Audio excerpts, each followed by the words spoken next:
don't do that. Okay. That is my number one tip. How can we take the elements that we have on our website and translate that to posting online, being visible online? Like, can you talk a little bit more about that? Yes, I think it kind of goes back to that same thing of, painting that picture of possibilities. What's possible in working with you? And making sure that it aligns with, this is all about branding, making sure that it aligns with your brand and who you are. Mhm. Most entrepreneurs, it's a personal brand. It's who they are. Like you said yesterday, and I think even this morning, you were kind of hiding your profanity and missing a piece of you. And once you got that out there, it was so much easier to tell your story and to be you, and for Mhm. people come to work with you, not Mhm. your business. I think that is just such an important message. So taking all those nuggets of information on your website, and translating into what you offer, how it's going to help someone. Yeah. I think just repurposing content is huge as well. Yeah. It also allows you to kind of share little nuggets, I think, from, if you have a lot of pages on your site or anything like that, do people really get down to the bottom? Is there information on there that you could share online and just kind of create posts out of that? I think that's a really smart idea. Miss Laura, let's talk about when we are wanting to establish a brand, right? We are like, who am I? I think one of the things that I love about what you offer is that everything you do is kind of personality based, Yeah. whether, choosing your colors and your fonts and all the things that really your brand is a very small piece. Branding is so much more than your logo and your fonts, right? Can you talk a little bit about the endotype formula and how we can use that when we are trying to figure out who we are and who do we want to be and how do we want to present ourselves to the world? Yeah, absolutely. Well, it's necessary to be able to put ourselves into our brand. And that's what you were saying when you asked the question of are we a brand or a business? Because Mhm. I'm sure, Elaine, that there are tons of other people out there that work with CRMs that help Mhm. businesses create systems. You are Mhm. one of those solutions. Why would anybody choose you if we're just fighting Exactly. over price? Right? Yeah. All of a sudden, Mhm. we demean ourselves into becoming a commodity. We're like Yep. peanuts, right? Like, I'm not going to pay for the expensive peanuts when the cheap ones will do. However, what a brand does is helps us to stand out as different. People want to work with Elaine because Elaine is funny and Elaine is loyal and Elaine is witty and there's a brightness about you. And all of those things come down to your personality type. And are parts of it, large parts of it, are predictable with your personality type. So the way that we do branding differently is we have you start with a really, really simple 5 question analysis, the endotype formula quiz. You take the quiz, and already myself or one of the other licensed endotype branding people, we know you're one of 3 brand types. Now we meet with you for 45 minutes. We're listening for certain things about you, about how you do business, about what you're bringing, about the change you want to make. And we can show you that personality, your business personality, right? Because we all have, I act very, very differently when I am working with coaches, when I am working with my branding people, than when I am talking to my 14-year-old on the spectrum son, right? There's a softness that I bring to that relationship that I'm more straightforward in my business. I'm more straightforward when I'm working with people than I am necessarily in that relationship. So what is your personality inside your business? And then we customize from there. But understanding that personality then translates over into all that we do. Our brand personality will affect our copywriting, right? So, Mhm. for an example for me, I am very straightforward in business. I kind of tell it like it is, and that's my personality type. And yet, when I write copy, I tend to use a lot of qualifiers, right? Like maybe you'd think, or perhaps you've experienced. And I don't know why I do it that way when I write the copy, Yeah. but that's not my brand. So what I have to do is I just write the copy as it naturally comes out, right? Then I think about my client, I edit it for my client to be able to be more receptive. And then I have to go back in and remove all those qualifiers and start making some more direct and bold statements that match how I speak. Because when our brand is based and is rooted in exactly who we are in our business, we can then create consistency in our fonts colors, our pictures we choose to use, the design that we choose to use, the copy that we choose to use is all then influenced so that we're actually attracting clients that like whoever we are, right? And not just want to buy the thing we do. Yeah. Yeah. I think that's so important is that like I could easily buy lipstick from anyone, but Yeah. because of my love for Anne, I might choose to buy lipstick from her. I could buy Right. lipstick anywhere. We're buying the person. I'm sorry, Anne, if I buy you, but that's pretty much what happens, right? People want to do business with people that they know, like, and trust. We hear that all the time, Yeah. but it's so true. And so Anne has a really interesting way of bringing a passion into her brand. And I'm wondering, Anne, if you could talk about, you know, how you have kind of brought in this, not necessarily fundraising, but a partnership with a organization that means something to you. Can you talk a little bit about that? Yeah, definitely. So with my company, we're very mission-based. And at the beginning, I wasn't quite sure how I could be involved in it. We actually help women who are survivors of child sexual abuse, and I'm not a survivor. So I was trying to figure out a way that I could help, but not really feeling like I was able to help in a big way. And because I'm a martial artist, I thought, you know what, I could create something here where we could help empower women that have had something happen to them, or even better is to prevent it from happening in the first place. And so I created the class to 100% of the funding of this class that I do goes to support the mission. And it encompasses a whole lot of things, especially what Laura and Haley have already been talking about, the like, know, and trust. And then how does your branding tie in with it? My brand soul essence words are inspiring, redefining the definition of the word beauty, and then empowering. So I can tie all those into something that now I'm really passionate about, and then inspire others, and then also use that financially to also support the organization that is close to me. So this has kind of grown. I kind of fell into it, and it's really, really grown more than I thought. And it's because, and people love to give, but especially women love to give. And I'm a mom, so I tend to be a giver more.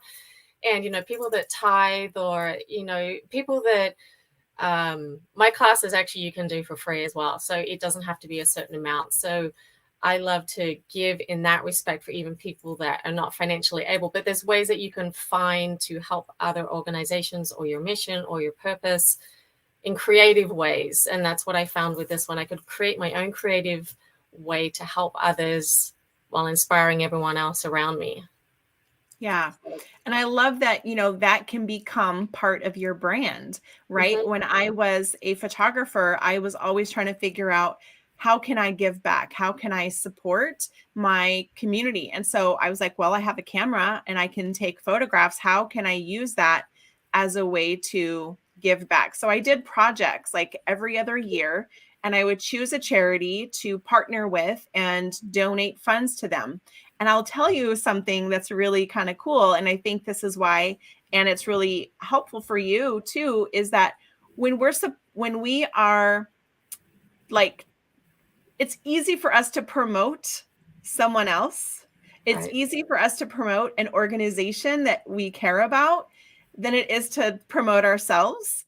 But what we're doing while we're doing that is we attach Right. ourselves to it. So our visibility significantly increases, and people start to associate us with that organization.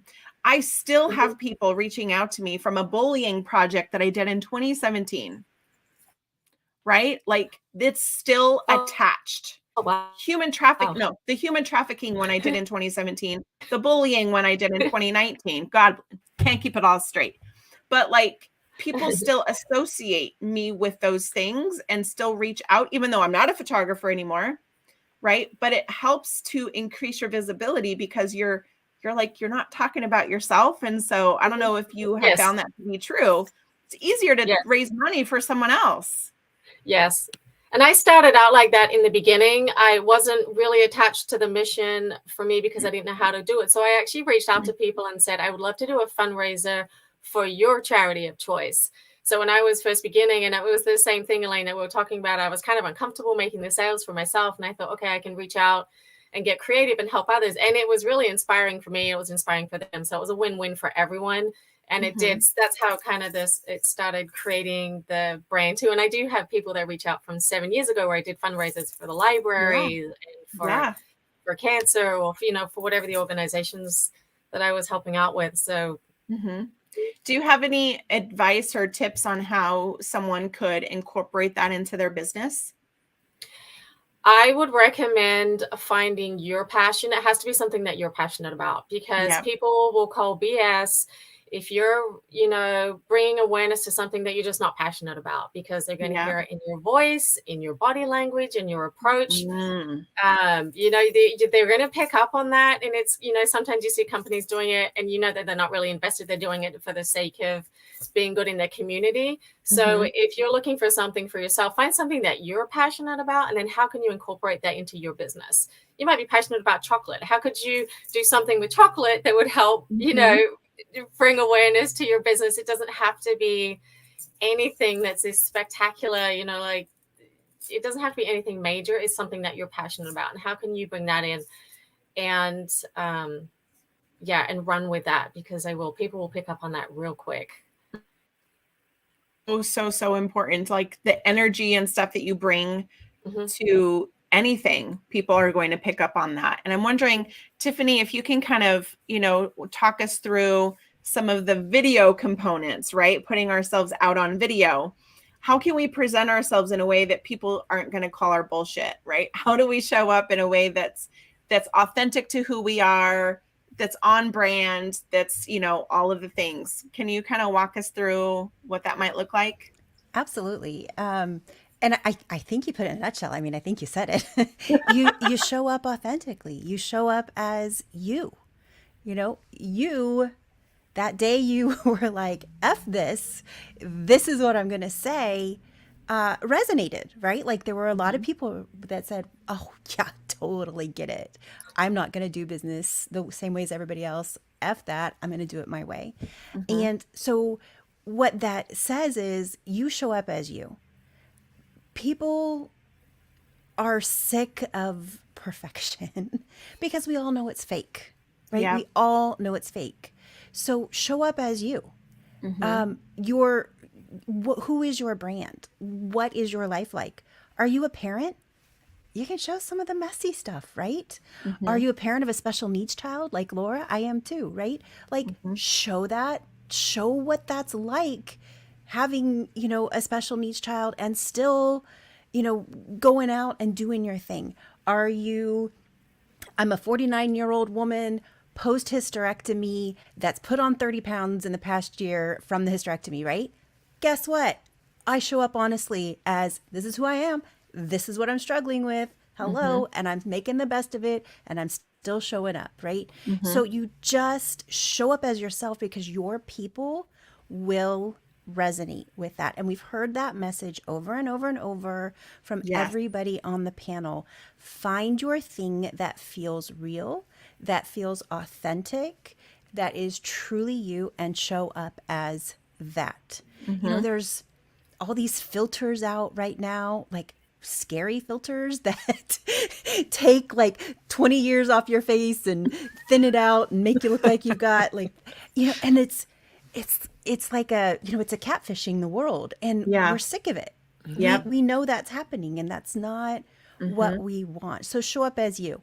Are you somebody that loves to rock a beautiful red lip? Show up with that. Are you somebody that could care less if you wear lipstick? Great. Show up as that, right? Mhm. Like, are you somebody that is passionate about working out and you're going to show up online sweaty and all of that? Great. Show up as that.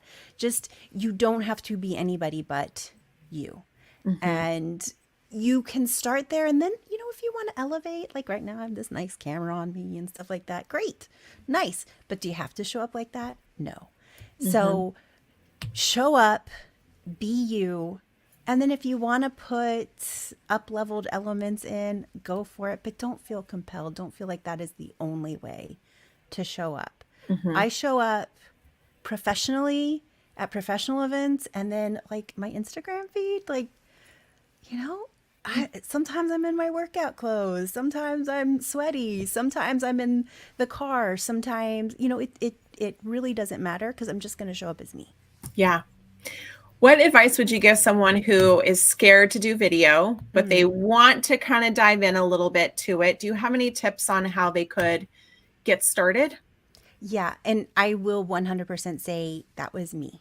All right. Mm, So 100%. I spent 20 years as a classroom teacher. Before that, I escaped a cult at 20 years old. Like, I wasn't allowed to show up when I was in that cult. Like, women aren't seen and heard. And then as a teacher, social media is not, you're really not supposed to be there. Like, you're not supposed to have a real life. You're not supposed to drink. You're not supposed to have tattoos. You're not supposed to kiss How dare anybody you or have wear a real bathing life suit. outside of the classroom? You can't, right? And people will find something to Yeah. say, look what a terrible teacher you are because you wore a bathing suit, right? Yep. So I spent the first 48 years of my life not really showing up, right? I left that and started my business and kind of started having to show up. And it was terrifying. So my recommendation is do it in baby steps. Okay. Like, I started with, okay, I'm going to do a 1-minute live. I had just gotten my nails done. I was like, okay, I feel pretty good. Got my nails done. And I just was like, 1-minute live. Hi, everybody. I'm live for 1 minute. Not going to be here long. Blah. And I just baby stepped it and set a goal for myself. I'm going to go live once a week. I'm going to make one reel a week. I'm going to, whatever that goal was, I set that goal for myself and baby stepped it to the point where I'm totally comfortable now showing up as however and having whatever conversation with people, right? But my recommendation would be start at your most comfortable place. Is it like just taking a selfie? Oh my God, I still have a problem taking a selfie, right? Like, but is taking a selfie comfortable? Is getting a picture with your friend comfortable and posting that? Is just coming on with a friend? We can Instagram, you can do combined. So go on with somebody that's comfortable and say, hey, can we do like a little collab and you can bring me on and ask me a few questions. I'm so nervous. Maybe you can help me. Great.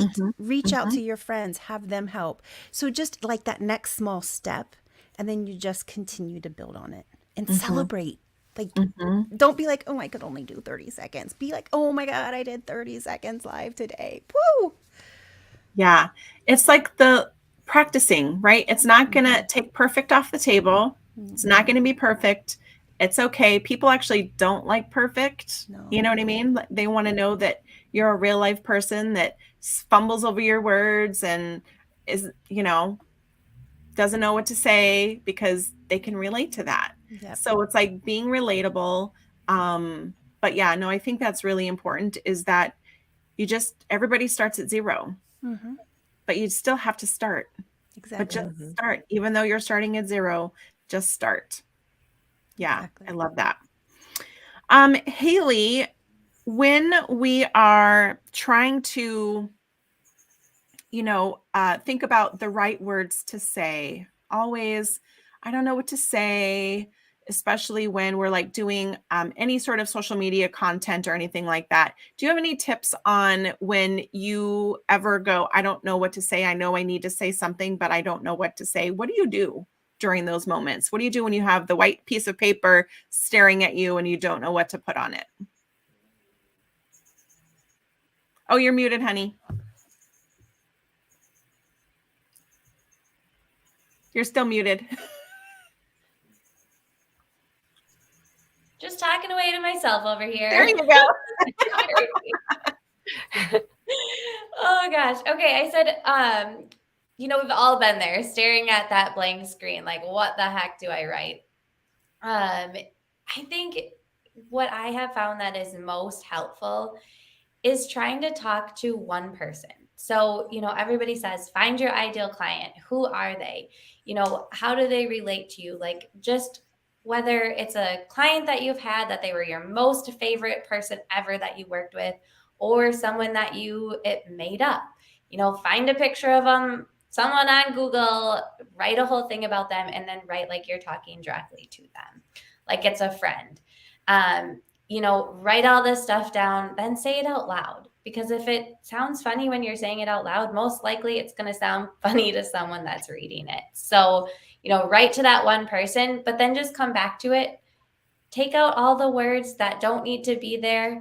Like Laura said, sometimes when she's writing her copy, there's a whole bunch of other stuff that doesn't need to be in there, but that's okay. You can go back, take it out. The more clear and concise you are, the better it's going to get across to someone. So yeah, my biggest tip I'd say is just talk to that one person that is your most ideal client, because you're not going to turn anyone away. So many people are afraid that, well, if I narrow my niche too much, I'm leaving out so many people. But if you're talking to everyone, you're really talking to no one. So the more clear and concise and straight to the point you can be, the more people that you're actually going to reach and bring in. Mm-hmm. Yeah, I love that. Find that inspiration, right? I always think about, if I could clone one of my clients, who would I want to clone, right? Who do I want more of? And go, oh my gosh, I love working with them. They bring me so much joy. It's, I never roll my eyes when I get a message from them. Like, you know what I mean? Like, you love working with them. And so it's like, if I could clone you, I want more people like that. So I love the idea of finding a picture of somebody that is that ideal person for you, and just talk to them and put it out into the universe that you want more people like them. Yes. Yeah, Definitely. I love that. Laura, can you talk a little bit about, we talked earlier about personality types and branding and kind of how they are connected. How do you, once you discover your personality type, right? I know my endotype, I know my strength finder. How do you then decide, the way that maybe I've been doing it is not in alignment with how I need to be showing up differently? How do you step into that new kind of awareness of, this is my strength, this is my personality type, and these are the things that are going to work the best for me? How do we do that? Yeah, where do we start with it, right? I think there's two different things that we can do. One's an internal work, and one is an activity that we can do to make sure that we're staying in alignment with who we are. The first one is starting to give yourself grace for who you are, right? We read these personality types, and sometimes personality types only cover your amazingness, or that's maybe all we want to focus on. But we are all both amazing and highly gifted and highly, highly flawed, right? So owning all of that, owning the mistakes. I was talking to somebody the other day. I was doing a presentation. And I said, if I make it all the way through this presentation with these PowerPoints and there's no spelling mistake in there, we're all going to be real surprised, because that's one of my non-strengths, right? Yeah. And that used to stop me from writing blogs, from writing emails, because I can't see them. I just legit, and I put them through Grammarly and Hemingway, and they don't catch them all. So do I need to get an editor every time I put out copy? No. Because if my ideal clients can't get past some spelling mistakes, well, then they're not my ideal clients, right? So for the big stuff, I put some eyes on it, and I have some systems and some editors that I'll use for the big stuff. But for the little stuff, I'm just going to put it out there. So it's getting comfortable with your flaws as well, and then really, really evaluating whether or not you're putting on the professional performance inside of your brand. So, we use this word professional, and it's come to mean like, especially inside of branding, it's come to mean like vanilla. Now, there's nothing wrong with vanilla ice cream. It's okay. But we generally take vanilla ice cream and we start putting toppings on top of it to make it yummy. We are not all vanilla. And yet, if you look at like professional, you start looking up like, if you go to Shutterstock or Google Images and you're like business meeting, they're all like light tan, light blue, white. They're all these very boring kind of color palette pictures. If I'm not, now there are some people that are more like calm, and that vanilla kind of thing might be their brand. But it's not true of most of us who are here on this panel that those would match what works for us, right? We got to bring some energy. We got to bring energy with our pictures, with our colors. So really starting to do the evaluation of who am I? Take that knowledge of who am I, both the beauty and the beast, and then start bringing that forward into the brand, which can be the challenge. Because we are kind of really crappy mirrors for ourselves. So then that's where the second step comes in, of getting some people to give us feedback. So put together a panel of your business besties, of your bestie clients, and say, if you were to describe my essence, my values, what was different about working with me, how would you describe that? And just let them go, right? Say more about that. Oh, interesting. Can you explain that further? Right? Just keep asking those feeder questions to get them to really start describing. Tape them so you can go back and hear them later, because your brain is automatically going to go, well, that's right, but that's not. That it's going to start sorting through, right? So you record it, you go back through, and you start looking for the commonalities.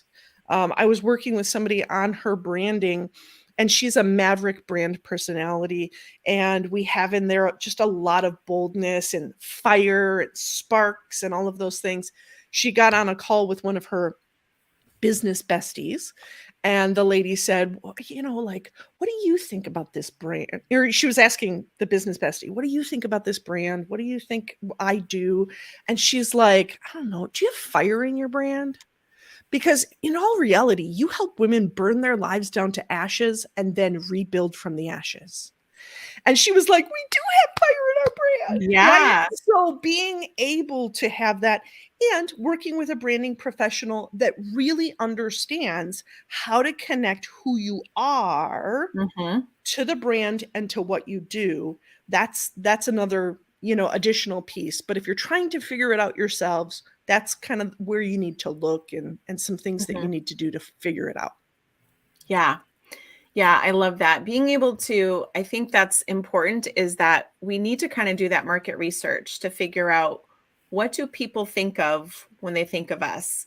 I did that one time and realized that my brand was associated with my dog, with my Paisley pug. Right. And I'm like, shit, I am sharing too much about my pug. Not that I don't love my dog, but is that how I want my brand associated? Like, is that the thing? And so I've kind of realized that I can't ever change the color of my hair. It will just forever be red, because it's what people associate me with.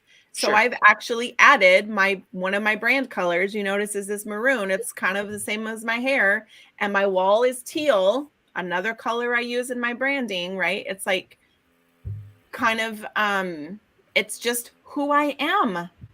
Yeah. I would feel weird if I was yellow. Right. Yeah, Right? exactly. You need to I mean, you know, and there's a lot of people and branding people who will try and take color theory and then like, oh, what experience do you want them to have? You want your clients to be fired up. Oh, let's use orange. Not if it doesn't represent me, Yeah. right? Yeah. And that's the thing. Color theory doesn't work unless you first are basing it on who you are and on what you're already bringing to the party. And then we can look at color theory and design elements and how to choose pictures that work along with it and staying consistent with it. I mean, that's the other key to any brand, right? Is that consistency. But that consistency starts with me. Yeah. Because if you meet me and then you go on my website and it's like pictures of my kids or pictures of my dog, you're like, oh, this is weird. And anytime a client thinks this is weird, it subconsciously registers as untrustworthy. And it slows down that sales process, or it delays the sale completely, or you know, like they just move on because that's weird. I'm not sure I can trust them. That's so powerful. I gotta sit with that one for a second. It's like, how do we know someone else thinks it's weird? you know? Right. Yeah. Well, and you know, in working with people, that's where asking questions. Now, for some people, right, for people who aren't your ideal client, they're going to come to my brand, your brand, and go, this is weird. I don't understand what Friends has to do with finding me a system. And they're going to move on, right? And you're going to bless them and send them. Yeah. Bye-bye. Because you didn't want to work with them anyways. Because if they can't get your friends' references, it's not going to be fun for you. I know. You got to be able to get the inside jokes. Right. So for those people, it's fine to, you know, branding segments our audience and limits our audience, which is exactly what we want to do. Because we're not vanilla ice cream that you can add toppings to. We are Blue Moon, baby. Yeah. I love that. And do you think that I mean, I've been watching you for a very long time because we go way back into, you know, the polka dot world. You know, I first kind of fell in love with you because of Rose. Yeah. Yes. Rose. Oh my God. I just loved it. But like all of your, you know, the cool stuff that you do with your kids, you know, you really have cultivated, I think, family a lot into your brand. And I'm wondering, did you do that deliberately, or was that kind of a happy accident? I think it was a happy accident. We've always been family first. When we first opened, when we were doing our chiropractic business, when we were doing the hours early on, my husband always took Tuesday, Thursday mornings off and Friday afternoon so he could take the kids to school and be a part of it. And so we've always said, if it works for the family, it works for us. And if it doesn't, then we don't do it. So even now our kids are men, but we still have a lot of conversations about a lot of the things that we do together, and is, you know, making sure that we're a pretty tight family. And we still do a lot of vacations and things like that together. So I just kind of fell into that. And they just go along with my craziness. You've seen some of the silly things that we did, like that makeup video that I did on the Incredicoaster. It was my 27-year-old sitting next to me videoing, just dying laughing the whole time. So they support me and all that. We have a lot of fun together. I think we've learned how to laugh and have fun and support each other. So it's super important for us, family. Yeah. And I know being a speaker and an author is, you know, something that you do a lot. And so I'm wondering if you can share a little bit about how being a speaker and being an author has helped you increase your visibility online. It's almost like it gives instant credibility when you say that and you have that on your profile as well. And the best-selling author was through one of the dots as well, and she did an amazing job of making that happen. But you know, an author in itself is huge, and it opens up the steps for, you know, bigger and better things. I was always really scared of public speaking, and I also was never a makeup person. I'm such a tomboy. But I opened up by doing some goal setting at a local shelter because I wanted to help people and I needed to find my voice, and my voice would always choke up when I started. So I started off very small. Tiffany, you were talking about that the small bites and just starting off, like just make yourself uncomfortable, even if it's for such a short amount of time. And then you just keep building on that. And so that's how that kind of all fell into place as well, just by making myself uncomfortable, small steps. And then it just started growing from there. And it does, when you have that, when you're, applying for things, or when you're making sales, or when we're, in building my business, when it builds that credibility and that trust, that like, know, and trust, right? It always goes back to that. Paige was talking a lot about that yesterday too. So, yeah, I would highly encourage to just those teeny little steps to build on that. And honestly, also, Haley, you were talking about how we judge each other within a fraction of a second. Without us wanting to do it, it happens, and it's going to happen. It's going to continue to happen. So you may as well follow your passions and your dreams, because you're going to get judged anyway. So I always tell my kids, you may as well have fun with it and give them something to talk about. Yeah, for sure. Yes, Yeah. exactly. Might as well, right? Yeah, Might as well. and have fun with it. Like, Yeah. yeah, have Yeah. one shot at this. Go have fun. So I want to kind of have a nice little round robin question that we can all kind of share some experience from. And Tiffany, I'm going to ask you to start it off with, what are some common mistakes you think people make when they are trying to brand their business? Oh, this is such a good question. I would say the biggest mistake is trying to be somebody you're not, right? Like, if you're not somebody that wears a suit and heels all the time, then don't do your branding photos wearing a suit and heels. Yeah. If you're somebody that loves sparkles and sequins and pink, then represent yourself. If you're somebody that is like hiking and outdoors and you haven't seen a skirt in your entire life, don't wear a skirt for your branding photos, right? Like, maybe Yeah. you do outdoor shoots, and you know what I mean? Like, whatever you're going to do, show up as yourself. You don't have to be anybody else.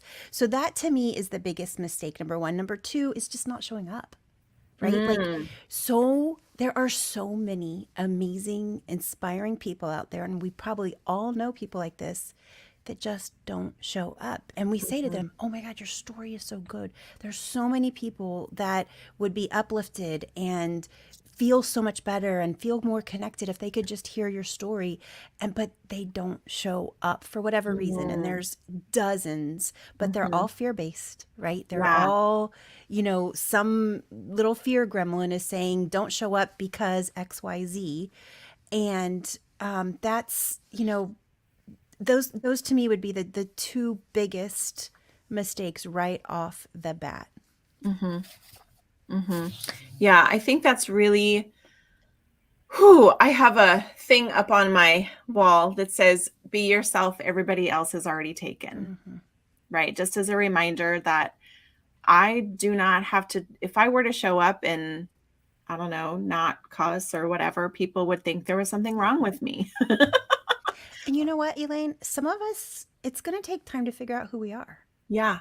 It's going to take some time. Like I said, I was raised in a cult, and then I was in like a toxic marriage, like where I was controlled all the time. So it took me a long time to figure out, who am I? Yeah. How do I want to show up? What is my message? What is it that I want to say? Yeah. And so allow yourself that time. If you're still in a place where you're figuring out who you are, then do that. And then maybe you find people that kind of help you with that. Like, is there, somebody you can take a quiz with to kind of help you figure it out? I actually did the get together with friends and said, what are 3 to 5 things you would say? How would you describe me? That's where I started. And it was so enlightening and heartwarming, and like, what, you see me like that? What, you see me like that? Oh my God. Like, and then you can start seeing yourself like that and building your brand that way. And everybody listening, show up. People need you and what you have to say. Everybody has some sort of unique, inspiring something that they have overcome, accomplished, and there's people that want to hear it. There's people that need to hear it. Like, you're being of service when you show up. Yes. I love that. When you show up, you are being of service, right? Make it about serving others. Yep. Haley, what would you say are some of the biggest mistakes you see from your expertise? Yes. Well, everything Tiffany said too, just, you have to show up as yourself. And one of the things that I like to do with my clients is, I do an interview with them and I give them a questionnaire, but then I also interview their clients. So I interview 3 to 5 of their clients to find out those things, what were you struggling with? How have they helped you? How do you see them in the business, so that it's not just coming from them of who they think they are, who they want to be, or how they envision themselves. It's who they are working with, those ideal clients. So I think that's been huge. Rather than just throwing something at the wall and hoping it sticks, actually finding out, what do people think? Ask those questions. So I think that's really huge, is just rather than putting things out there that you think people want to see, just ask. Yeah. Sometimes it can be hard to ask, but that's the part, we talked about, be uncomfortable, get uncomfortable, because it's going to pay off in the long run. Yeah. Yeah. So important. Love that. Miss Laura, what do you think is the biggest mistake people are making? We talked about it, and it's so super obvious, of consistency. And yet I'm not sure that the normal business owner actually knows what that means. Right? We hear it. It's like one of those things we hear all the time is your brand consistent? Is your brand consistent? But how do I know if my brand's consistent? So what I invite people to be able to do is what I call like the soft eye scroll. So go take a look at your social media, scroll, just look with soft eyes. We're not focusing on any one post. Go look at your website. Are the colors the same? Are the designs the same? Is it based on who you are, right? Consistency. Or are you perhaps, like a lot of people, just to get something out on social media to stay visible, right? Doing the share forward, share. And instead of having something that's branded Endotype Formula or endotype.com, all of a sudden it's branded word art, or it's branded, great quotes or whatever it is. And it may be inspiring to me, but did I take that extra step to actually brand it on a color, with my font, with my logo stuff, where it will stop the scroll, right? For my ideal clients, when they're scrolling through all that social media, are they going to go, oh, that's a Laura post, I want to stop and read that one? Or are they just going to keep scrolling right by because we're part of the noise? Yeah. So consistency, do a little brand audit yourself, or get somebody to help you do a brand audit, work with a branding professional to look at whether there's consistency across all of the platforms that you're on, your website, your messaging, and your offers, so that at no point is your client going, oh, that's weird, because it makes a huge difference, right? Yeah. When you can bring consistency, it doesn't slow down that sales process. And the coaches that I've worked with to be able to bring their brand consistent, they're seeing their closing ratios shoot through the roof. The attendance on their webinars goes way, way up, because no point is that client going, or the potential client going, oh, this is weird. There's something different here. So creating consistency. Yeah. Yeah. How about you, Anne? Any mistakes that you kind of notice? Lots of mistakes that I've made. I cringe when I look at free to share, girlfriend. It's the non-perfect day. When I first started the online business, I look back at some of the messages and I cringe. I'm thinking, oh, no wonder nobody talked to me again. I tend to get very excited and do the verbal diarrhea thing. So I learned very quickly to ask and be Socratic and then listen. When somebody reaches out and asks for more information, I don't just do what I initially did and sent the big long thing with everything. I don't even know what questions they had. So now I would love to help you. What questions do you have for me? And fine-tuning it down, and then being Socratic. So that's a huge one. It's a big lesson. Oh my God, girl. I think there's people that are that are at that beginning phase where you were, you know, a long time ago. They're there now, and you're like, Yes. oh no, Yes. oh no, please I have learn from our empathy. I mistakes. sympathize. Yeah, yeah. Anyway. I know Yeah. there's, you know, I get it. Like we're all like, we need clients, we need clients, we need clients all the time. Right. And I will just kind of say, for me personally, I came up with this analogy kind of by accident, and other people were like, oh yeah. And I'm like, oh, apparently I wasn't unique. The hunter versus the farmer, right? The hunter is the one who is in scarcity, who is out hunting all the time because they don't know where their next meal is coming from. And that can really be off-putting to your brand, right? You're going to, Mhm. if you send me a dirty DM, I'm sorry, like we just can't be friends. But like the farmer is recognizing the abundance and the gratitude, and they plant seeds today, knowing that it's not going to happen right away, but probably 90 days or so, right? Like we got to take the time to fertilize and water and nurture and all that kind of stuff, and that we're not going to get the sale right away. And I wish more people really understood that you are impacting the way people think about you when you just come into their DMs. Do you want to buy my stuff? No, I don't want to buy your stuff. Right. Elaine, honestly, we never should have to sell, Right. right? We never should have to sell. Exactly. It should be people like people Attract. come to Yeah. us and we have Correct. conversations and Yes. then they want to work with us. I was just meeting with a client who this is potentially like, we're talking tens of thousands of dollars worth of work, right? And they said, hey, don't worry. Like, we're creating a proposal, right? Don't worry. We want to work with you. We just need to have a frame of reference for what the work's going to look like. So think about that when you're creating the proposal.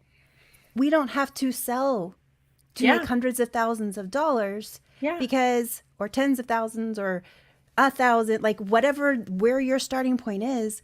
When people are like, well, yeah, I want to work with you. I've seen you. I've seen you out and about. I've seen you speak at conferences. I've read your work. You have a great blog. You show up on social media.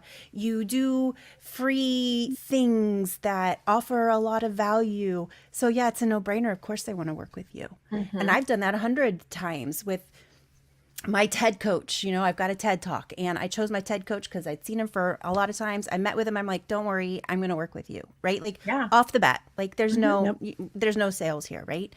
So it's like, you're not going to, people will not need to sell anything Yeah. when you're showing up authentically. Yeah. I could not agree with you more. The amount of people, they're like, I've been watching you forever. I'm ready to work with you. And I'm like, okay, like you were not even in my radar. It You might know? have been 3 years they're watching you, 5 Yes. years. You don't Yes. know. Yep. Yeah. You know, Elaine, you talked about the hunter, the farmer. I talk about the hunter, the fisher, right? Changing your Ooh. bait all the time, trying to bring them in, right? Or being the lighthouse, which is, I think, exactly what Tiffany's saying and exactly what you're saying, Elaine. When you get really visible and you stand up, you know, think of a lighthouse. It stands on one point. Mhm. This is my spot. Mhm. The boats then that are out there trying to navigate to that port, trying to get to that destination, they know what they're looking for. Yeah. And so when you can stand on your spot, when you light that light up and you Mhm. just keep shining that consistent same light, your people will go, that's my girl. Yeah. That's I who love I want to work with. Mhm. So be the lighthouse of your business. So good. Yes. So good. Love that. Well, we are like almost out of time, but I want to give each of you an opportunity to tell people where can they find you online. And do you want to tell people where they can find you online? Sure. Yep. I online. My name that popped up. It's Ann Rachel Carr, and you can find me there. And you can find that's where you can find the East classes and all the good stuff. I am on Facebook as without the Rachel in there, so Ann Carr. You can find me over there. Look forward to seeing you. Hey. Laura, how about you? The easiest way to find is to start at endotype.com. So endotype.com. You can take the quiz there. You'll find my social medias there. You'll find the podcast that I have for coaches there.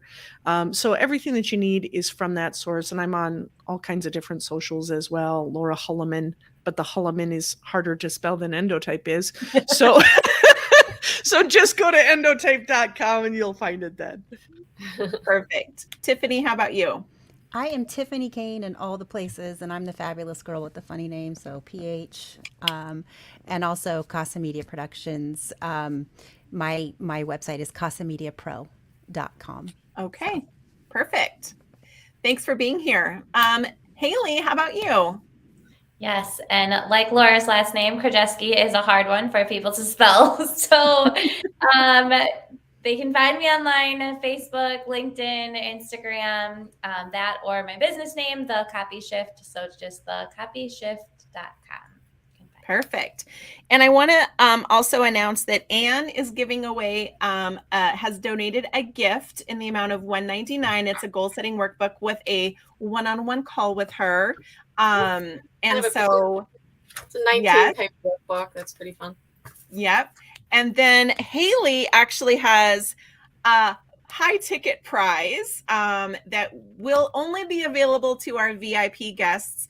And Haley, I want to give you an opportunity to tell everybody about it. It's a VIP copy day with you valued at $1,000, and she's giving away 2.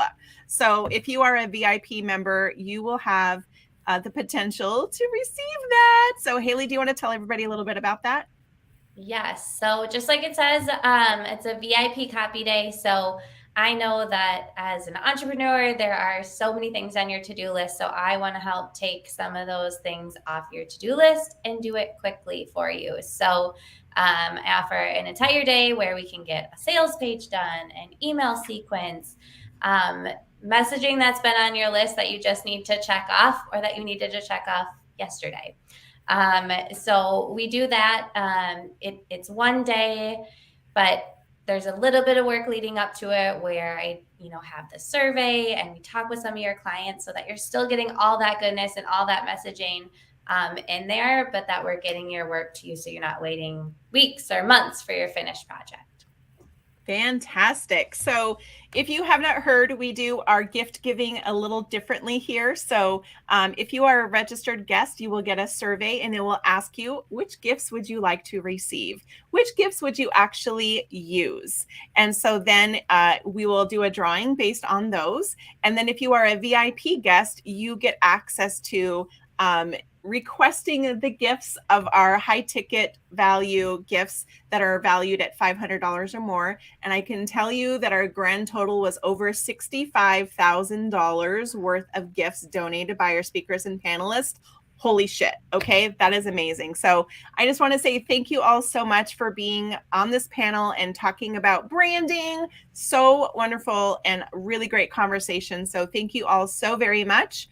And we are going to shift into our systems and technology panel. So we're going to do a little Scooby-Doo action here, and you'll see us do a little quick shift. And I hope you all have a super wonderful day. And I hope you'll come back for FOMO Fest at the end of the day, where we're going to just share all of the amazing day that is today and all of our takeaways and ahas and all of the things. We'll be doing that at 2:20 p.m. Pacific time. So mark your calendars. Awesome. All right. So we're going to do our Scooby-Doo. I will Thanks, kindly Elaine. remove you from the panel with kindness and love.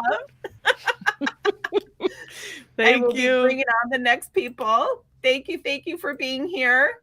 Thank you.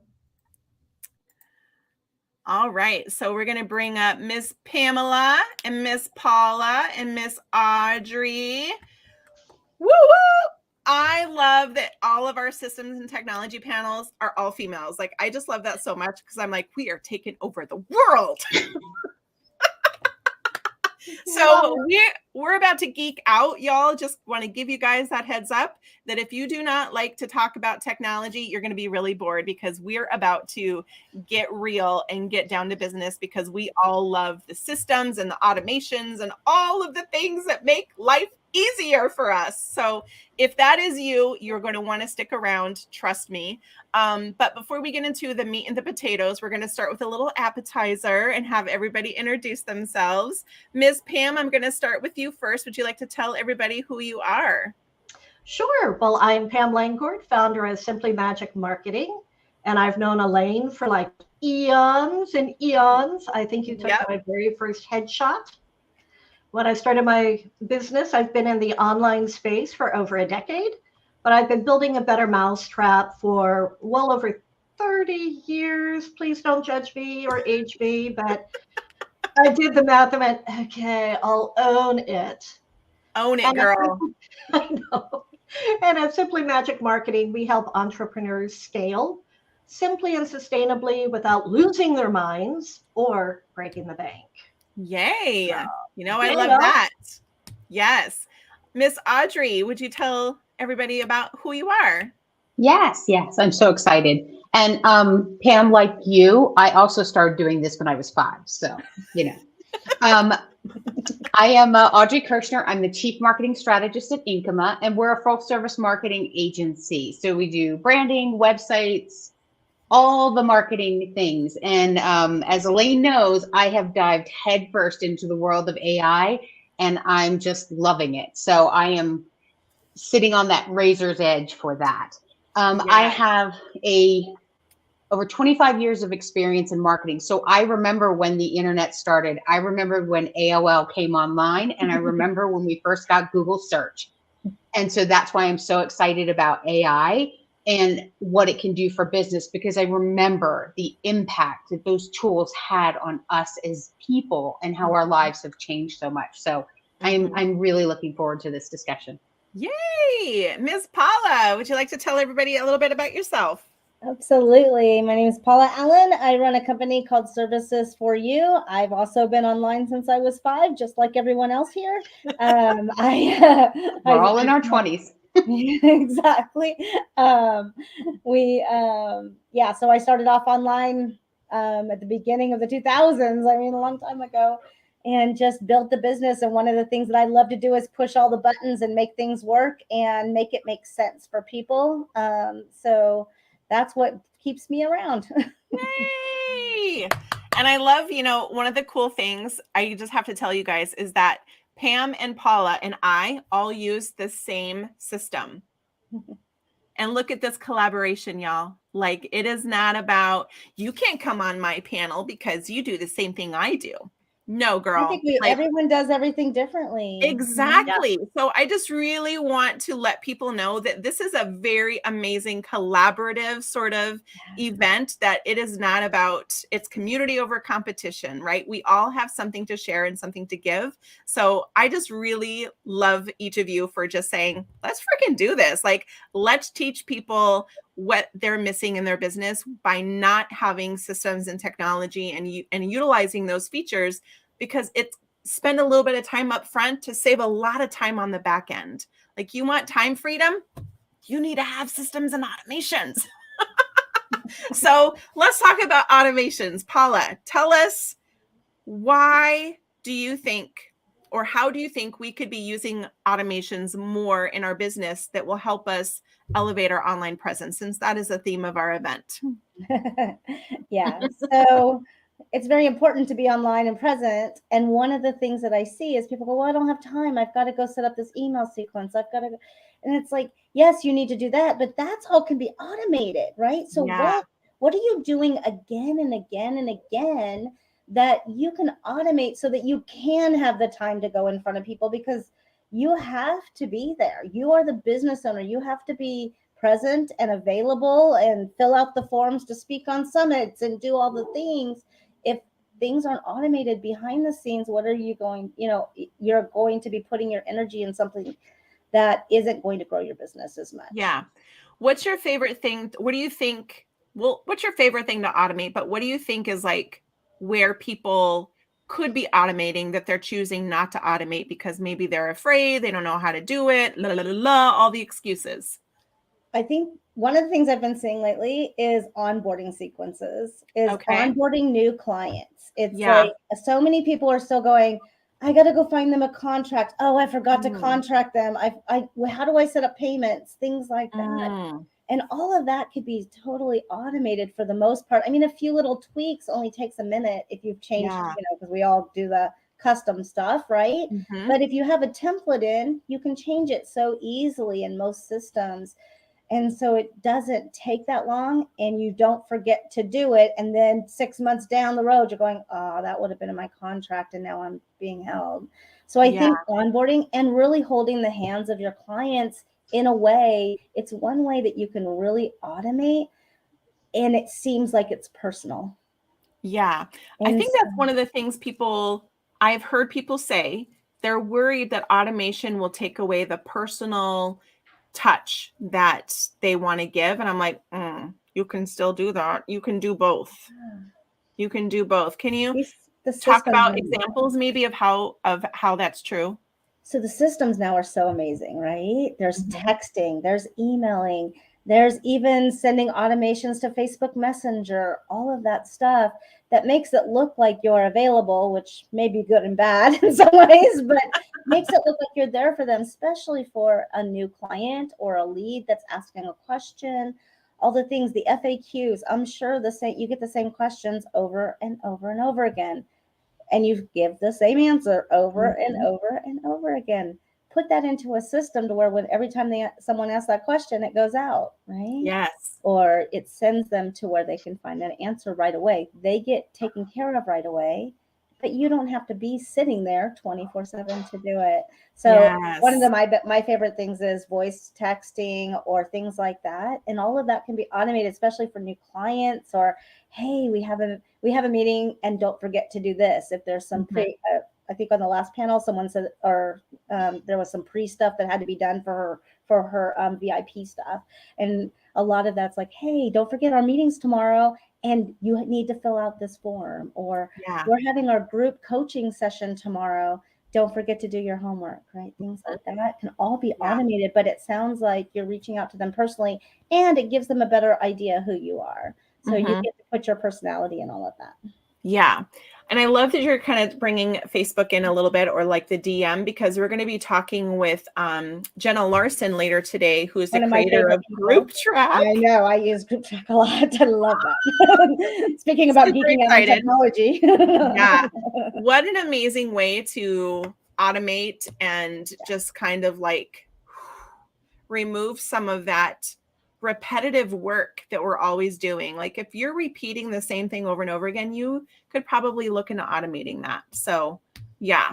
And one of those ways that we can do that a lot, Audrey, is through like AI, right? And can you kind of walk us through this new trend? It's very trendy now. AI is very trendy. I am seeing all the videos on TikTok. I'm seeing all the ads for buy my prompts. Oh my God, right?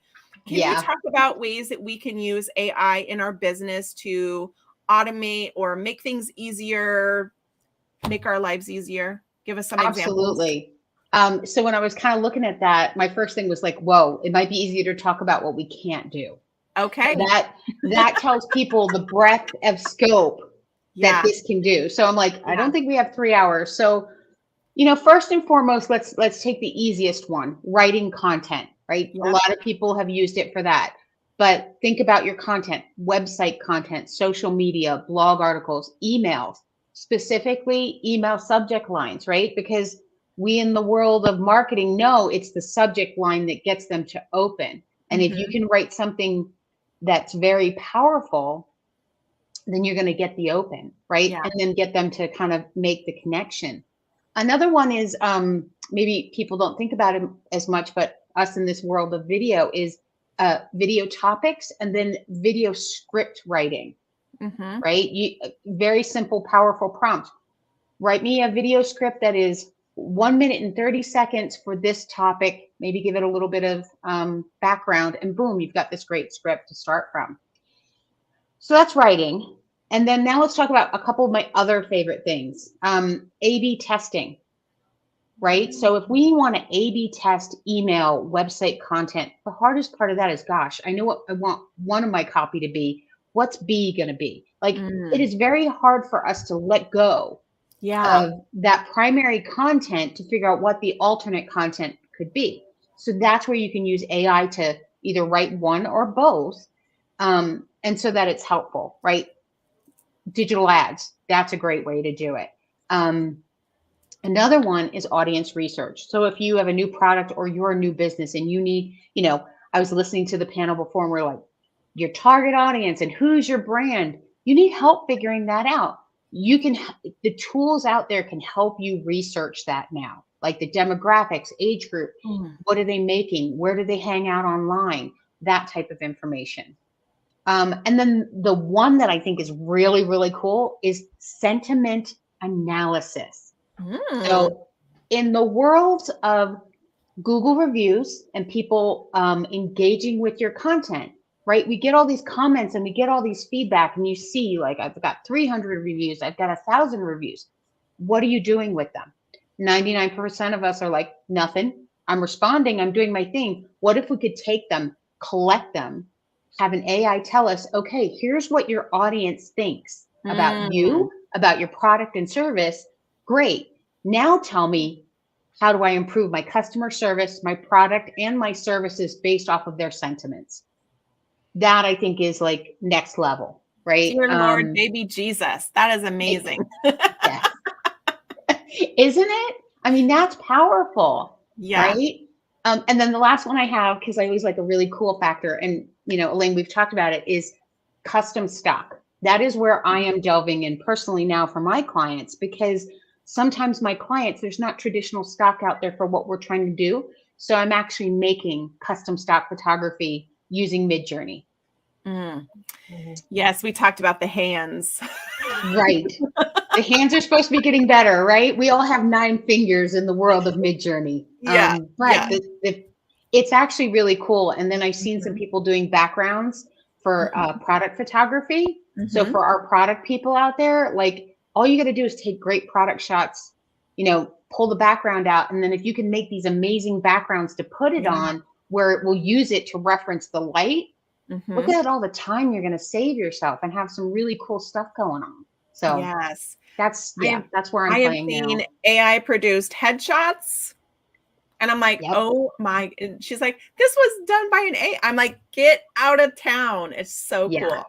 So cool. Yeah, so Tamira on our panel yesterday, our social media panel was talking about, she used AI to say, these are the ingredients I have in my refrigerator. Can you tell me what I can make that's keto friendly? Yes. I was talking to somebody on Wednesday about that. I was like, I don't have marjoram. What do I use? They're like, well, you could use basil. You could use this. And I'm like, I got those. So yeah, it's now become my go-to recipe creator. Yes. That's so cool. So Miss Pam, let's talk about data and analyzing our data. So yesterday I was spending time going through how many people watched day one and all, all the analytics. Why is data so important to scaling and growing our businesses? Because you can only know what you know. Yeah. I mean, that's the bottom line of it. And, watching the panels yesterday, Cassandra on the sales and leads panel was talking about how her clients get so overwhelmed by just the Facebook ads dashboard. Yep. But we're in such an interesting market where we've got AI on the one side, super high tech, super powering, automating, doing all these things, but you need the data to know what's working. And so as Audrey was talking about A/B testing and generating new subject lines and getting the opens and, all of the good stuff that AI could do for us and automate, you still need all the data to know which one worked. Yeah. So in order to optimize anything in your business, you have to be tracking data. And it doesn't have to be, this massive spreadsheet. Because I have a client who actually gets nauseous if I give her a spreadsheet. Because going back and forth, she's just like, oh my God, I can't do it. It's like sensory overload. But it's knowing which metrics are really important to your business based on your business goals right now, and not getting bogged down in all the minutia. Mm-hmm. because there's so much data you could be tracking, and us little data nerds really dive into it. And yeah, I want to know all the stuff. Mm-hmm. But as owners of our business, we need the high elevation view. Yeah. We need the full picture, Mm-hmm. because if you're not looking at the whole thing all the way through, like I know you, Elaine, you were looking at, how many people watched and, who was commenting, how was my engagement? And Mm-hmm. down the line, you're going to be looking at, okay, checking in with your speakers. How many of your gifts were picked up? Did you get any Mhm. sales out of it? All of us had Mhm. affiliate links. Yep. So you did the right thing setting up the data at the front end, Mm-hmm. knowing what's important to you to find out on the back end. Yep. So that then your next summit, you crank it up where you see any deficiencies. Mm-hmm. And that's where it all comes into one nice little package with a bow and helps you scale. Yeah. Otherwise, you keep repeating the same mistakes over and over and over and over, and you Mhm. never know why. Yeah. Yeah. I think that's so important too, is that if you can figure, like, I think it's super important to go through, if you're online and you want to know, like, about your views or your engagement or anything like that, which posts did you create that got the most engagement or the most feedback or whatever. And then what kind of content to put out in the first place to continue pushing out that sort of content, because you basically, the people are telling you what they like, right? Yeah. But you're never going to know that if you don't take the time to look at the numbers, to look at the data, to look at all of that stuff. And I know it can feel scary and I don't know what it all means. And guess what? There are people out there that love to help with this sort of thing. Find them and say, help me figure out what's working and what's not working. Because if you don't know what's not working, you can't fix it. Right. Right? Yeah. It's like, you need that diagnostics to really figure out, is this thing working in my business? And if it's not, what do we got to do to fix it? Plain and simple. Yeah. And looking at the full picture and not getting locked in on Yeah. a particular metric. Yeah. Quick story. I had a client who was absolutely killing it on Facebook ads. Mm-hmm. Her cost per lead was less than most people's cost per click. Mm-hmm. Everyone loved her lead magnet. She had crap for sales. But she had a media buyer so focused on, getting that cost per lead down, get that cost per lead down. And we finally went through the whole funnel, analyzed all of the data, and realized they were attracting the wrong people with that lead magnet. She was a business coach who uses her inner game and energy work and things like that to help, her clients scale. She was attracting people who just were interested in chakras. They weren't business people to begin with. So she was putting them through this whole funnel, getting them on a live call, spending all of this valuable time. And her conversion rate was only about 5 to 8% on a live call. Wow. But if we hadn't looked at the whole picture, the whole enchilada, Yep. she would have continued putting good money after bad. Mm-hmm. And it could be just that simple of, oh crap, we're targeting the wrong people or focusing on the wrong metric. And like you and I discussed on our little mini podcast, right now everyone gets super hyper focused on revenue and leads. And there's so many things between those 2 points and even beyond, because you can make $250,000 a year. You can bring it in, you can book it, but are you really making a profit? Do you even know? Right. Yeah. So the message is always going to be in the metrics. Yep. Absolutely. Let's do a little round robin about some of our favorite features and tools and things like that we can use to help elevate our online presence, since that is the theme of our event today.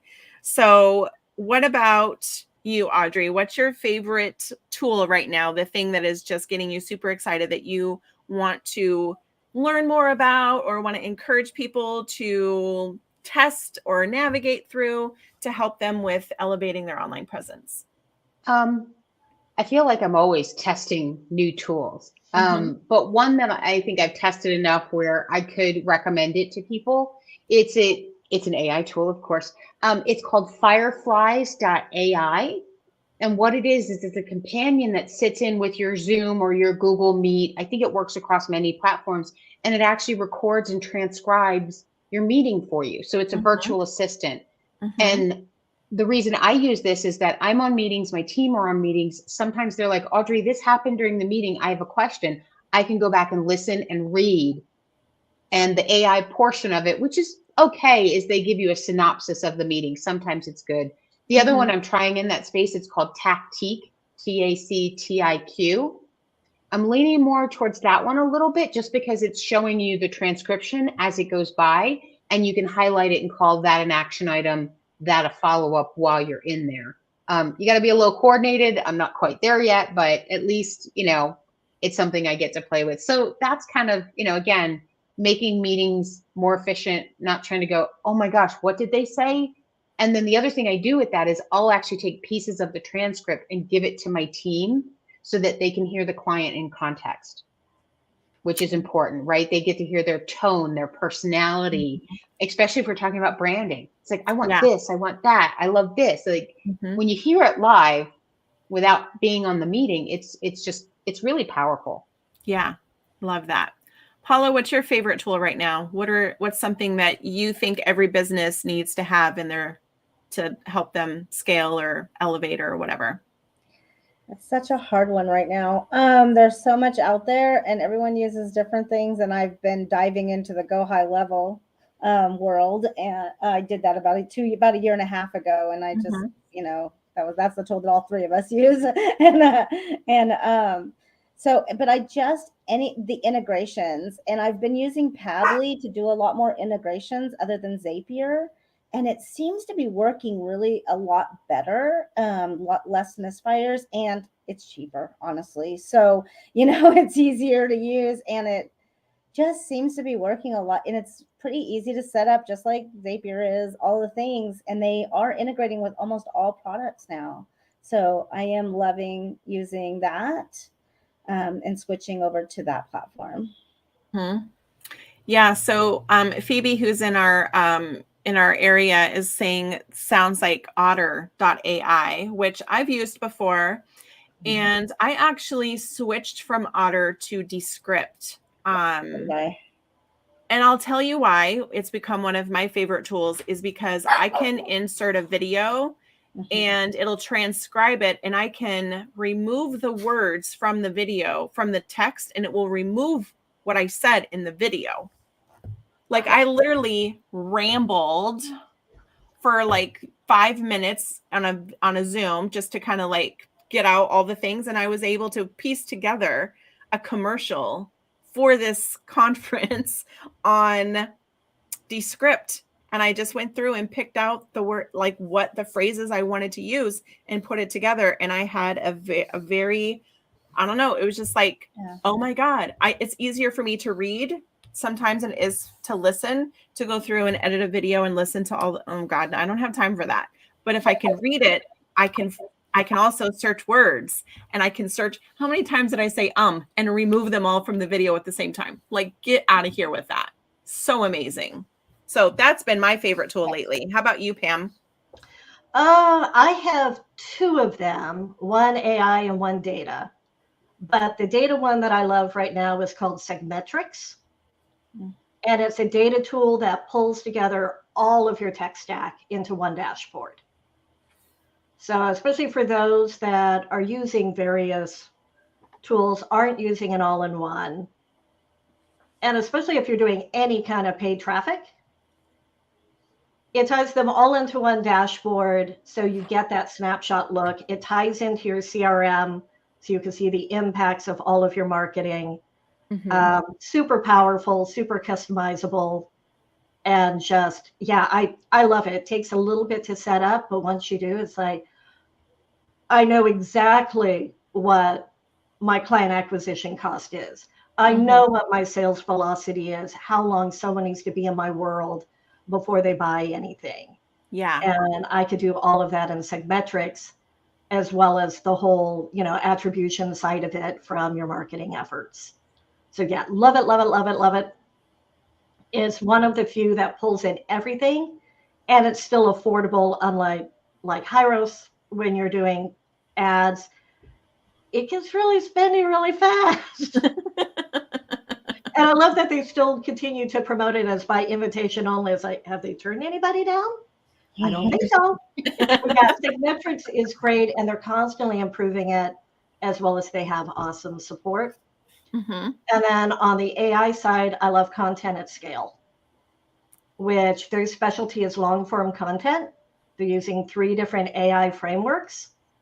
So it's well-researched, SEO-rich, long-form content that, when tested by an AI detector, comes out at less than 1%. And so it's a real time saver for, blog posts or ladder posts and articles. Can't say enough about it. What's it called again? Content at Scale. Content at Scale. Okay. Love that. I'm going to go try that one. That sounds super It's- fun. Yeah, it's great. So part of this is obviously we want to elevate our online presence. So where can people find you online? Audrey, where can people find you?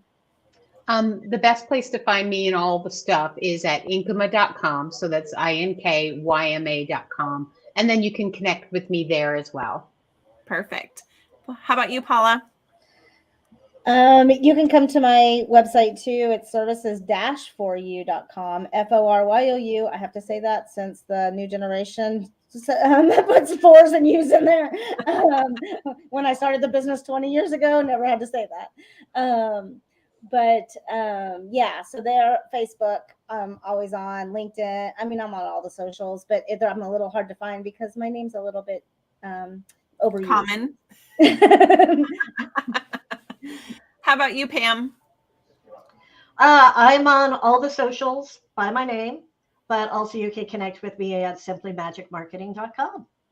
Fantastic. So I do want to announce Pam is giving away a gift of a 15-minute funnel fix that's valued at $147. She's giving away 12 of those. So thank you, Pam.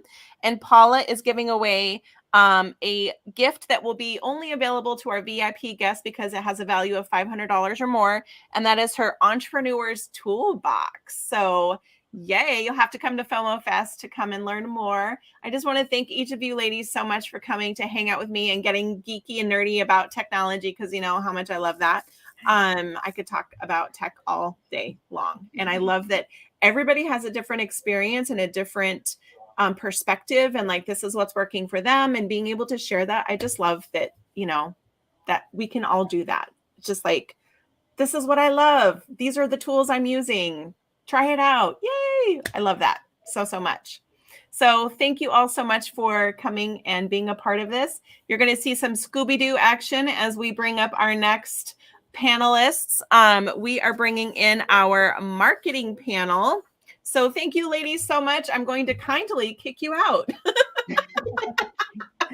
Thanks. Thank you so much. All right. Kindly removing you. Love you.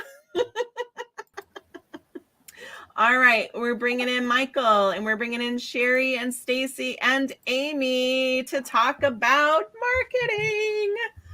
Hi, guys. Hello. How are you? Doing good? Everybody doing good? Well, this is going to be a very exciting panel.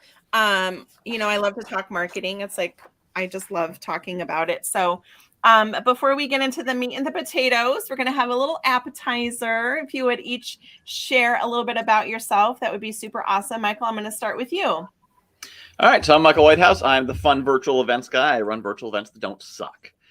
Because back in 2020, I went online. I was super excited. So I'm like, oh man, this is going to be like events, the live events I've been going to, but without having to travel and no hotel and no parking. It'll be amazing. And then they were all terrible.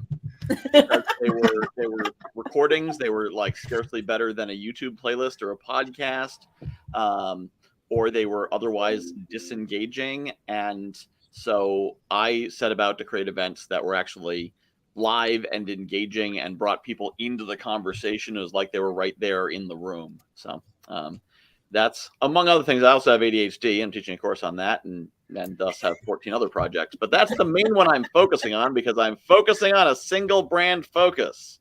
Okay. I totally get the ADHD thing. Like, it's like, oh, shiny, right? Yeah, I totally get that. Miss Sherry, would you introduce yourself? Hi, everyone. I'm Sherry Andrews. I am a small business and trademark attorney. Basically, I help solopreneurs, small business owners, and creatives make sure they are legally compliant and protected with whatever applies to their business. And with the small business side, I'm licensed in Pennsylvania and Maryland. For copyright and trademark, I can help anyone in the U.S. I'm also the author of Smooth Sailing, A Practical Guide to Legally Protecting Your Business, which is a resource for small business owners to just begin dipping their toes into what they need to be aware of on the legal end of things. And the founder of the Wise Owl Academy, which is an online learning platform for small business owners to get educated about the legal aspects of running a business. So important that we talk about the legals. Nobody wants to talk about it, but we have to talk about it, right? So we're going to be talking about email marketing and stuff today. So having Sherry here is going to be super valuable, because if you plan on sending emails, or text messages or anything like that, you need to make sure you don't get sued, right? So Miss Stacy, would you like to introduce yourself? Hello, I am Stacy. I'm a copywriter and email marketer. So Sherry, I'm looking forward to hearing you talk. I help coaches in the online space scale and launch with ease. And I love it because I used to be a teacher. So now I get to hang out with people who teach people all day long. Yay! Love that. Miss Amy. Hi, everyone. I am Amy Morazes. I'm the founder of the Video Marketing Membership. I have been in production and broadcast media since I've been in high school. We won't talk about how long ago that was. I've worked with PBS stations, local TV stations, and in the process, right before 2020, I was about ready to get my own little studio in my basement set up for entrepreneurs to come in. Well, then 2020 happened and I had to switch to everything. That I became more of a video coach, teaching people how to make their office into an office studio. And that also came about with the Video Marketing Membership, so I could teach people how to use their videos to market themselves and how to create those videos. Love, love, love.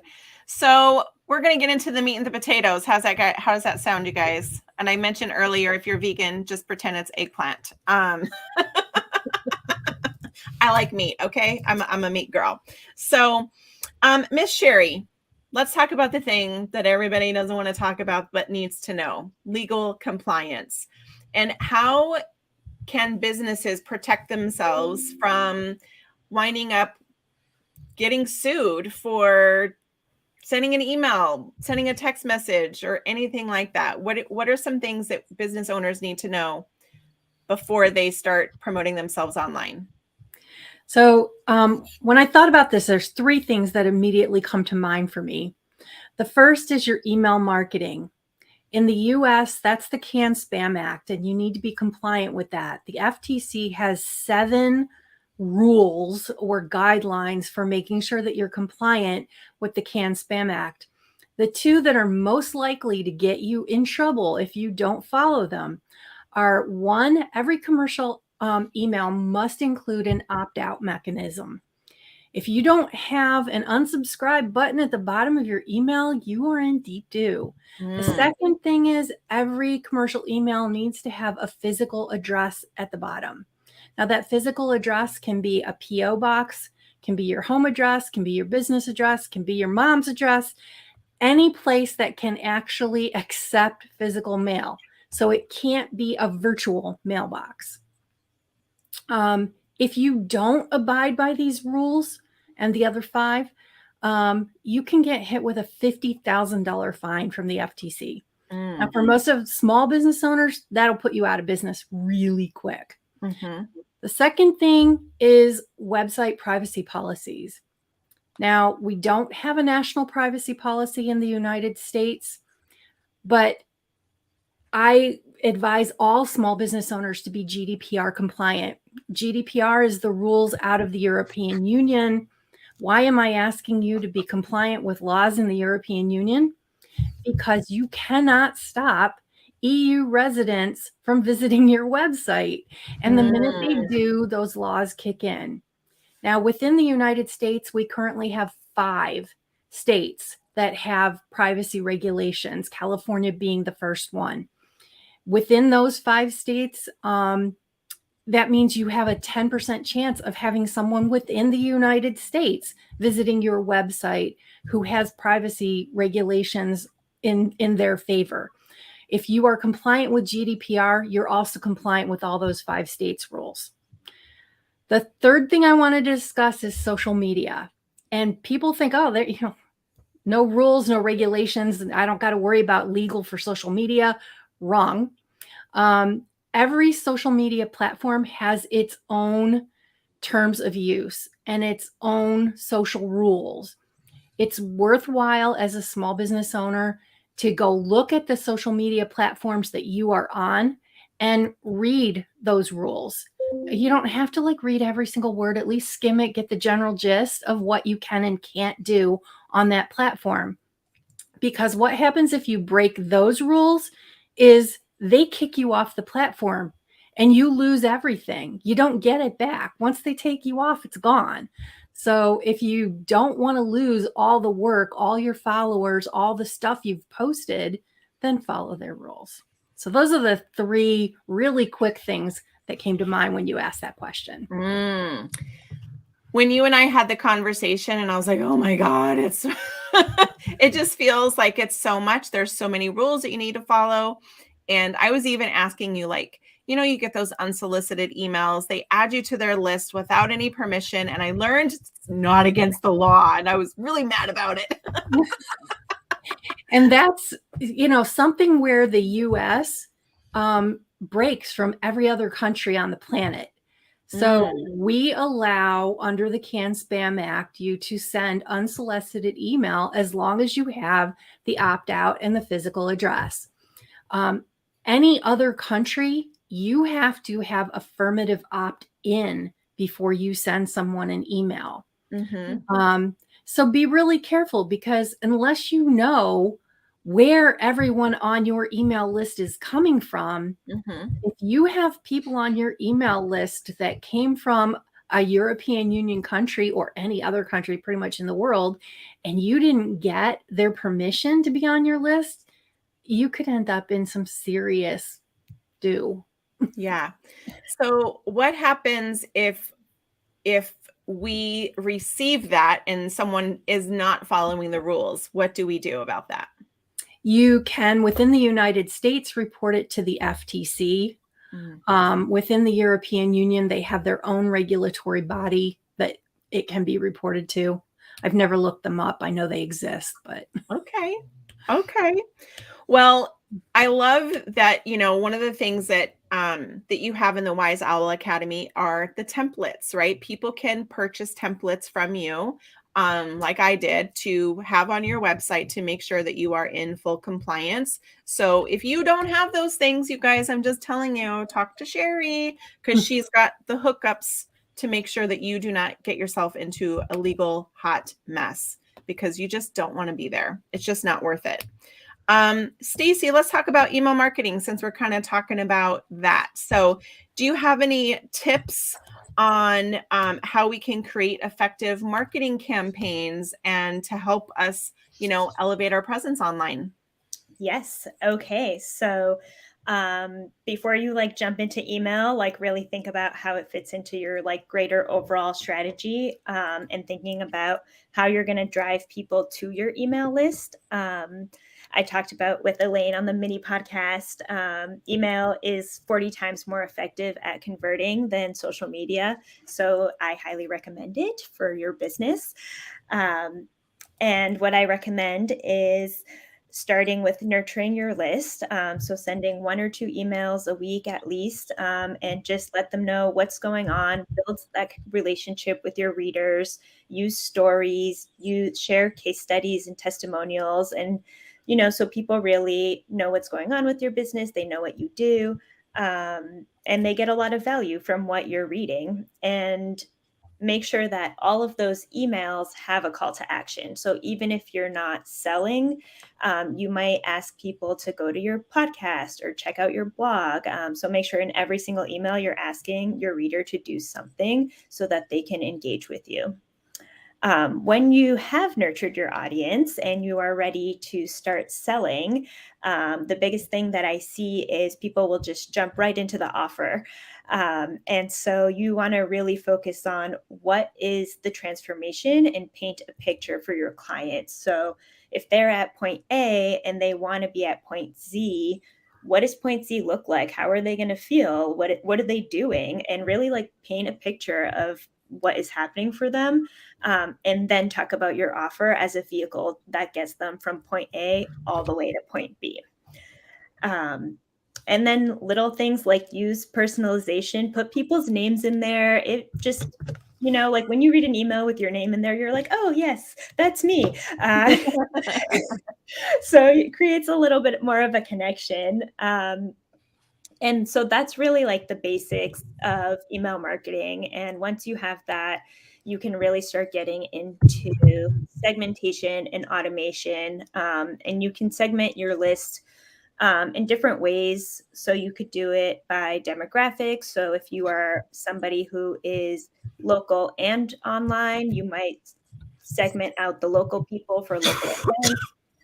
You could do it based on how people interact with your emails, if they click on something or if they don't, based on if they visit a certain page on your website. There's a lot that you can do, and you can get really creative based on what the goals are for your business at that time.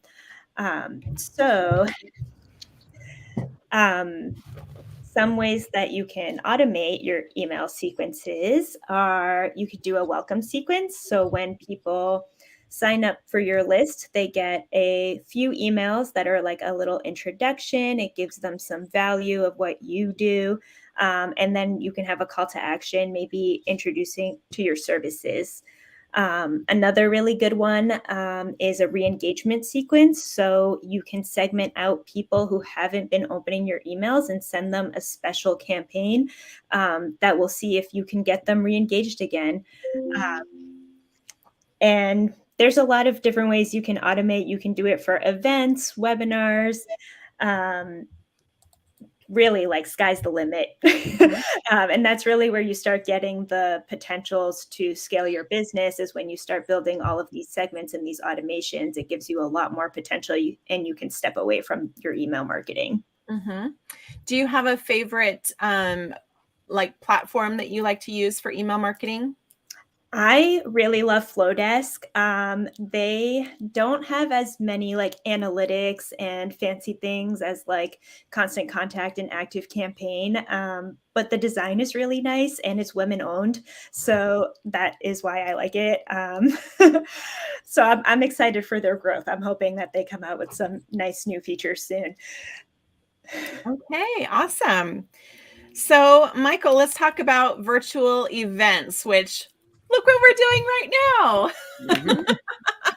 Trying to create an event that doesn't suck is really hard, right? It is, because you want to be able to, I'm a people pleaser, right? You want to make everybody happy, which is impossible. But can you talk a little bit about how did you create your first event? When you said, wow, these online events suck, can you kind of talk a little bit about what sucked about it and what did you decide to do differently? Sure. Yeah. So what sucked about it was that it was, you could tell it was for the host. It was about getting my email address onto their list, so they could ignore all of Stacy's advice and try to sell me stuff straight out of the gate and just hammer me with useless, non-valuable emails, and then hit me with a whole bunch of fairly generic recorded content or content that I would get to watch but not participate in. that was roughly at the same level as what I'd find on YouTube. Yep. So, I consider an event to be something that I go to, that I'm part of. So when I run an event, we do it in a way that the audience is there in the room with the speakers. So a lot of our speakers will bring a volunteer up on stage, virtual stage, and do something with them and do an activity with them. Or they'll do something where the audience can play along at home. Their gift will be at the beginning. They'll say, go to this link, grab this PDF that you'll be able to fill out, or go to this site to work along with us, and you can follow through this process with us. One of the most powerful things that I've started doing at events is hot seats. So I will have somebody step up who has a particular challenge. Generally, it's around the theme of the event. Most people self-select that way. I guess technically they can bring up any challenge they have, but they bring up the challenge, and we kind of do a mini mastermind. I focus it in to get a single question, what I call a Ouija board question, because you want to be asking the spirits, one specific question to get a good answer. Question. And then the speakers who are on the call at that time will then each provide insights and ideas, resources, thoughts, strategies, whatever they might have. And the interesting thing about the hot seats, and what makes them so powerful, is, of course, the person asking the question is going to get value out of it. They're getting about $3,000 worth of coaching in 15 minutes at a free event. But what's always interesting is I'll always ask the audience who wasn't in the hot seat, I'll say, raise your hand if you got value out of this. And often a quarter, a third, half the people watching will raise their hand, because there's a finite number of challenges people face. So if somebody's challenge is, I don't know what to write, I've collected 1,000 emails and I don't know what to send them. Other people might be like, oh yeah, that's kind of what I'm doing too. So, it's not like everyone's challenge is completely unique. And the great thing is, because we're dealing with a specific challenge and not just a general radio question that gets a radio answer, is the specificity that goes into answering a specific person's challenges is more valuable, because then because you may be thinking, how would I execute that in this situation? Oh, okay, that's how you get down to the granular points in that situation, so I can see how that would adapt. So it ends up being very powerful. But the most important thing is where you start from. It's beginning from the intention of, I'm going to provide value and engagement to the audience. And then I'm going to provide value and engagement to the speakers.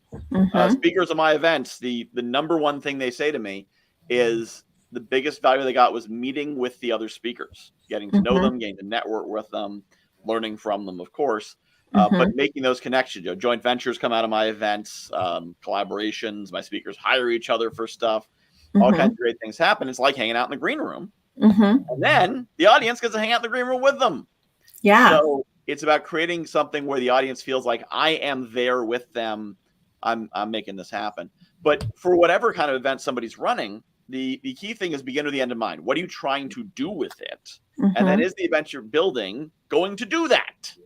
So I think a lot of people say, well, someone told me I should do a pre-recorded event because they say they're better. Well, better for what? Better for who? Yeah. Wool coats are better when it's cold, but they're not very good in the summer. So if your friend in Anchorage, Alaska is like, wool coats are the best thing to wear, and you're in Miami, they're like, well, my friend in Alaska is really smart. I'm going to take his advice. He says a wool coat is the best thing to wear. And then you get heat stroke for some reason. You don't know why. Because it's not the best for what you're trying to do, which is, not melt in Miami.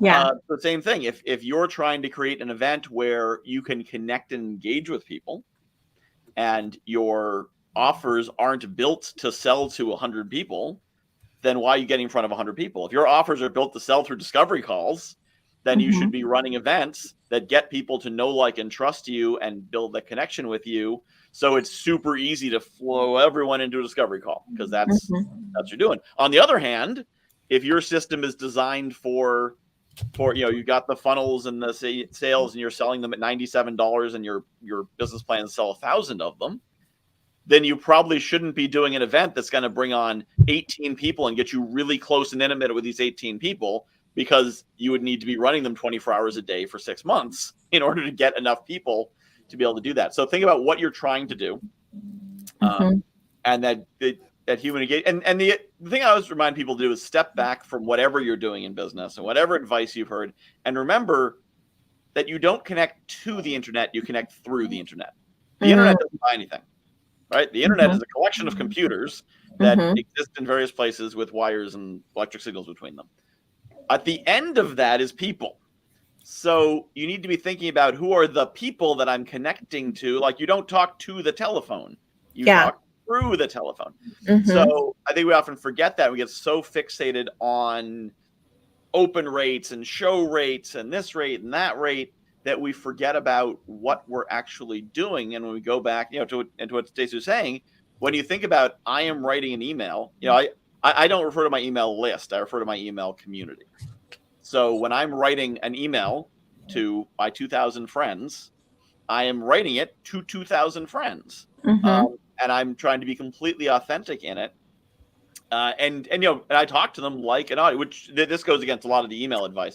I talk to them like an audience because I know I'm not sending it to one person. They know I'm not sending it to one person. And to be honest, I don't even put the name tag at the top because when I get that, it feels disingenuous. I know a computer put my name up there.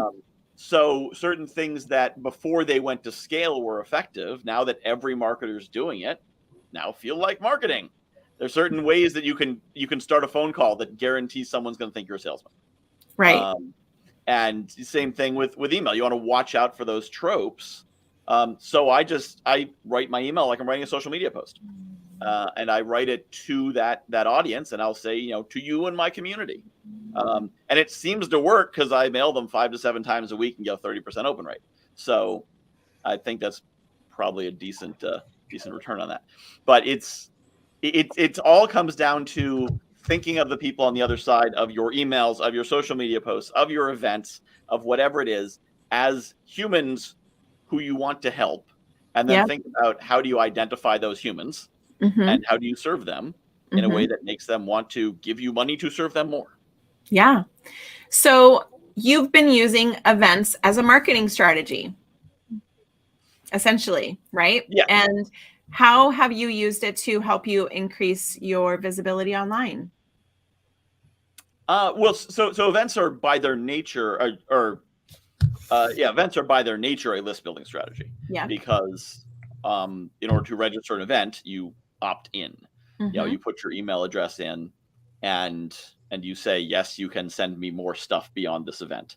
So most of my list has been built through either one-on-one networking or through events. So that's the first thing, is just having that.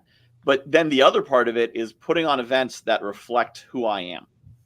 So when someone comes to one of my events, they're like, oh, that is a fun, interactive, giving, generous, positive kind of guy who I want to hang out with.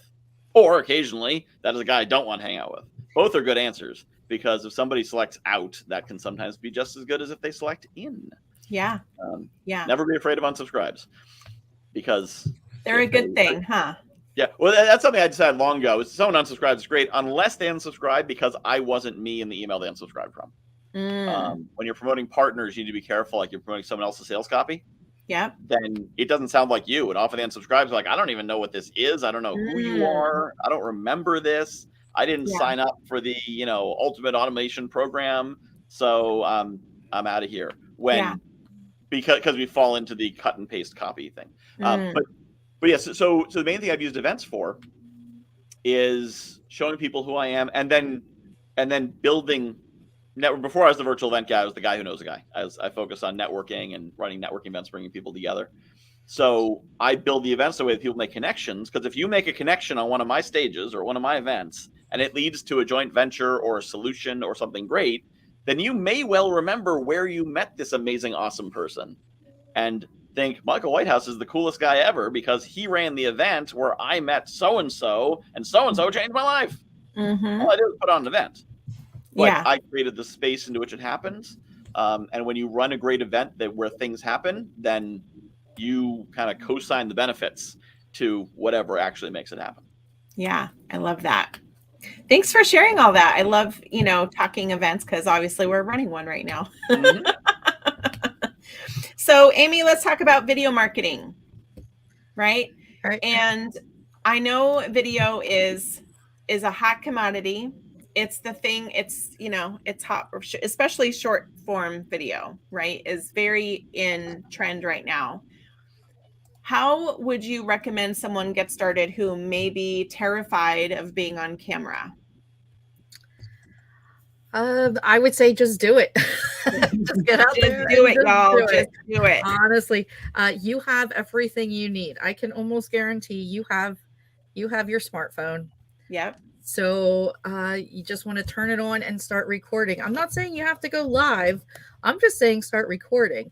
Mhm. And you know, one of the advice, one of the tips I just gave out last week was just record anything. Anytime that you're doing something, record it, because you might be able to use that video a little bit later or some other time, but it will also get you used to recording, using your smartphone to record yourself, and take videos both directions.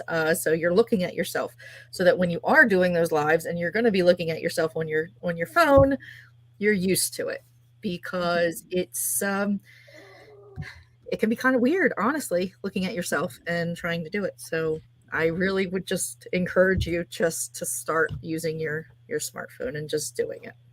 Yeah. What tools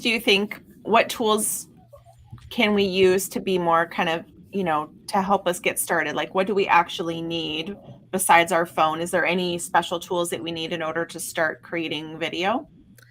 So I would highly recommend having some kind of tripod.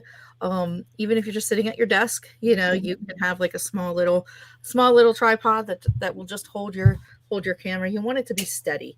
You want your video not to be moving all the time. The other thing that you want is a microphone. Now that microphone doesn't have to be anything huge. It could be your earbuds. It could be just the microphone on your phone. I highly recommend that you use something different than that. Always an external mic is best, but at the same time, use what you have. You can, if you're worried about your lighting, because you want to be worried about your lighting, you want to make sure that you have some kind of good lighting. I know even when we came on here, the first thing it said is, make sure you have good lighting so you look the best, which is great. I mean, it's good to know, but that doesn't mean you have to spend, you know, hundreds and hundreds of dollars on lights. You can go get some desk lights. You can put yourself in front of a window. As long as the sun is not completely shining right into your window, it'll give you great light. So, like mine is right now. My little blackout curtains are not doing their job very well right now. Doing their job right now. All of a sudden, the sun is like, woo, very bright. Ah, so that's why Elaine is a little brighter today. I'm a little brighter today.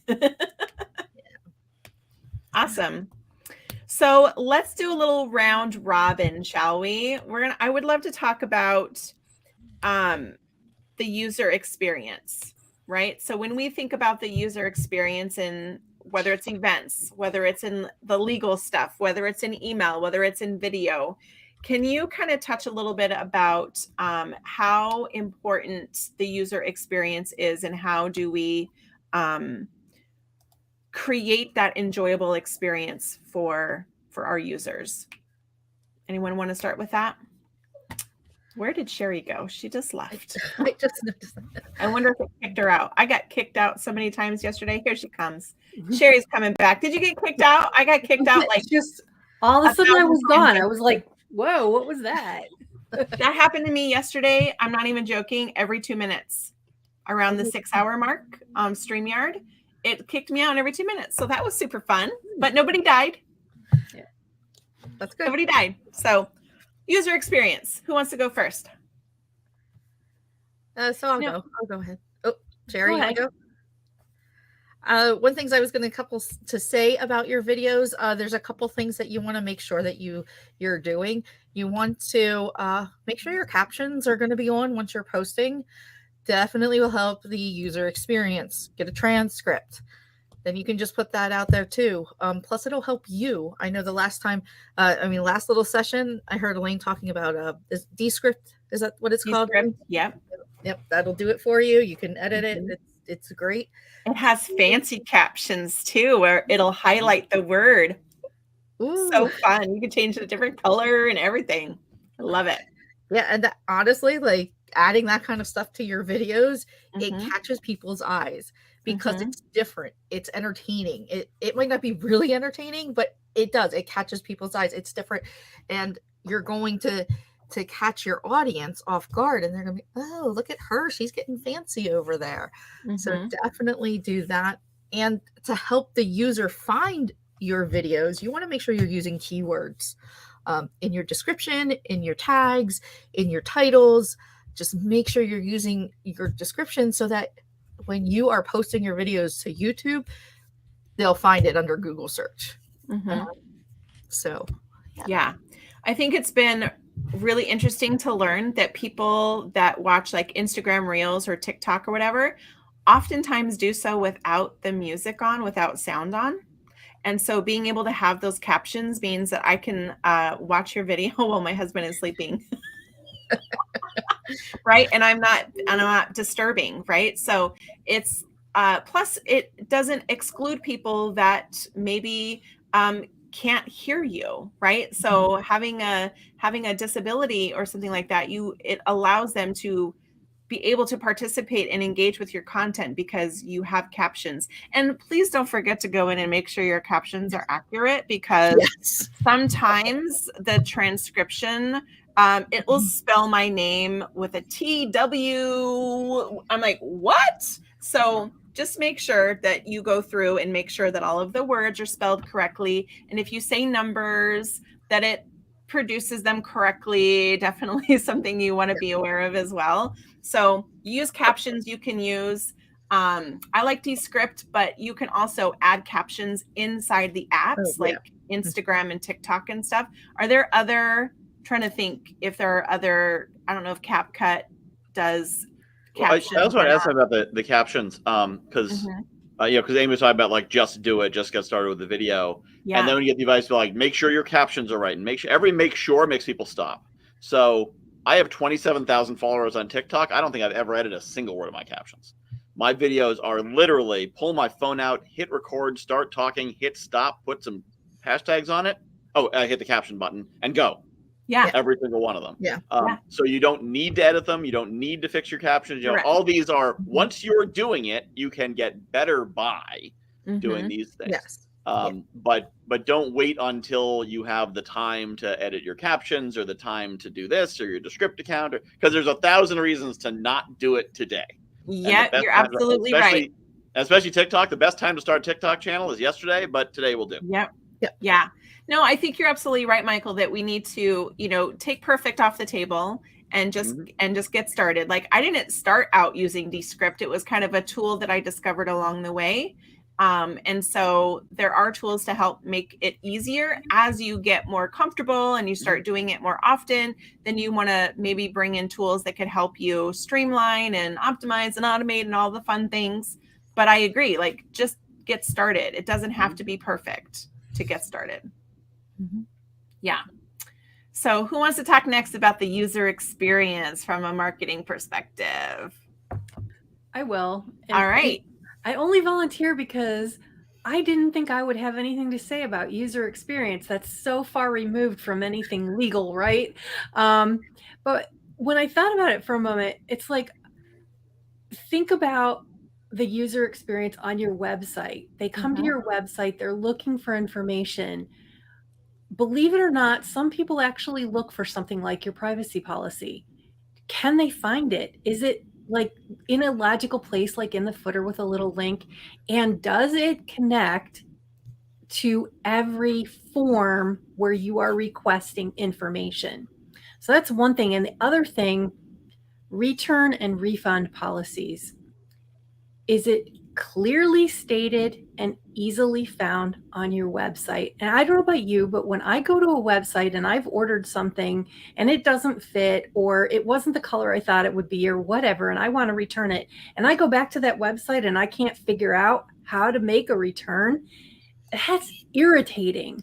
So make that kind of stuff easy for your customers. If you make it easy for them, you make the consumer experience better by making it clear what your refund policies are, included in the checkout so that there's no questions. They know when they bought it, what the deal is, then you're going to have a lot less problems. You're going to have a lot less legal issues down the road.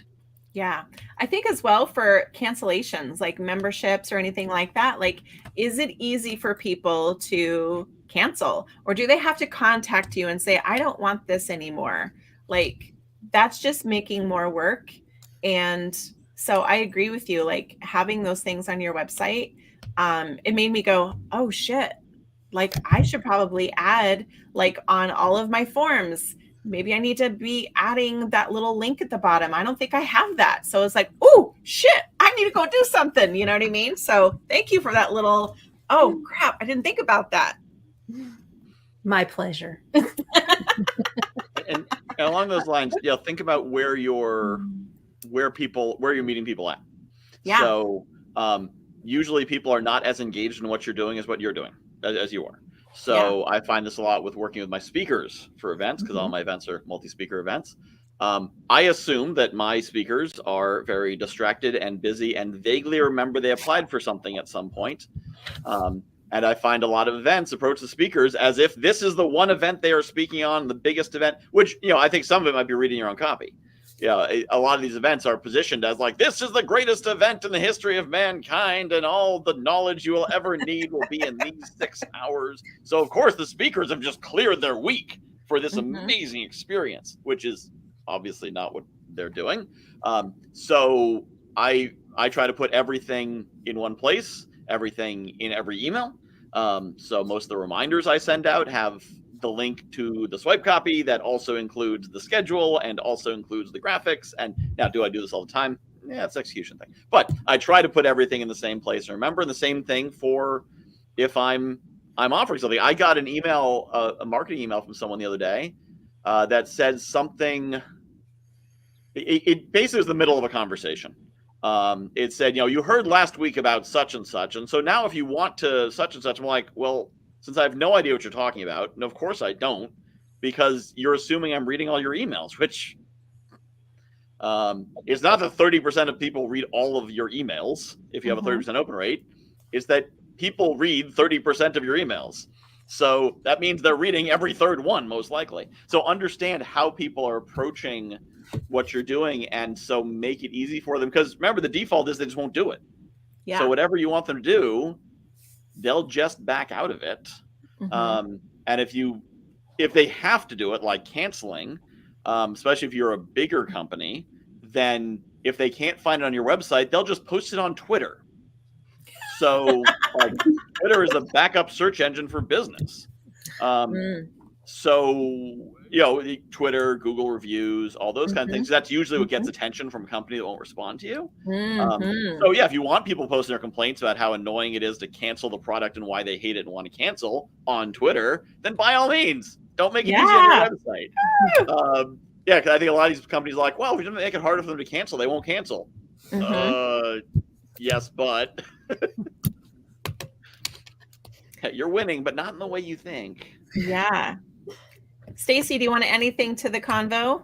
Sure. So in terms of email, I think just thinking about like the customer journey and where people are coming in. So like if somebody joins your email community and they joined on a freebie about like mindfulness, you don't want to send them 6 emails about weightlifting, right? Like that's not what they signed up for. And so just thinking about like, what is the journey that you're actually taking them on? And then all of the, like, if they're in multiple workflows, like, are they getting too many emails, and do their emails make sense? That's kind of like where testing everything that you set up before you send out emails is really important, because it's really annoying when you just get like a random email that you weren't supposed to get.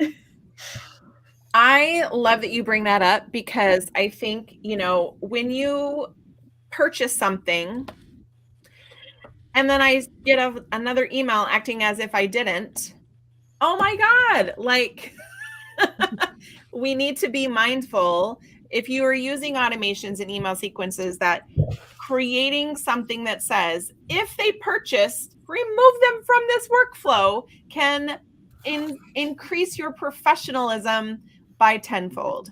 Like I use my filters and my segments every single time because I don't want to send to somebody that has already signed up for my event. Why would I send them another email asking them to sign up for an event or a workshop or whatever it was that I was doing? They've already signed up and they're gonna be like, why are you, I already did that.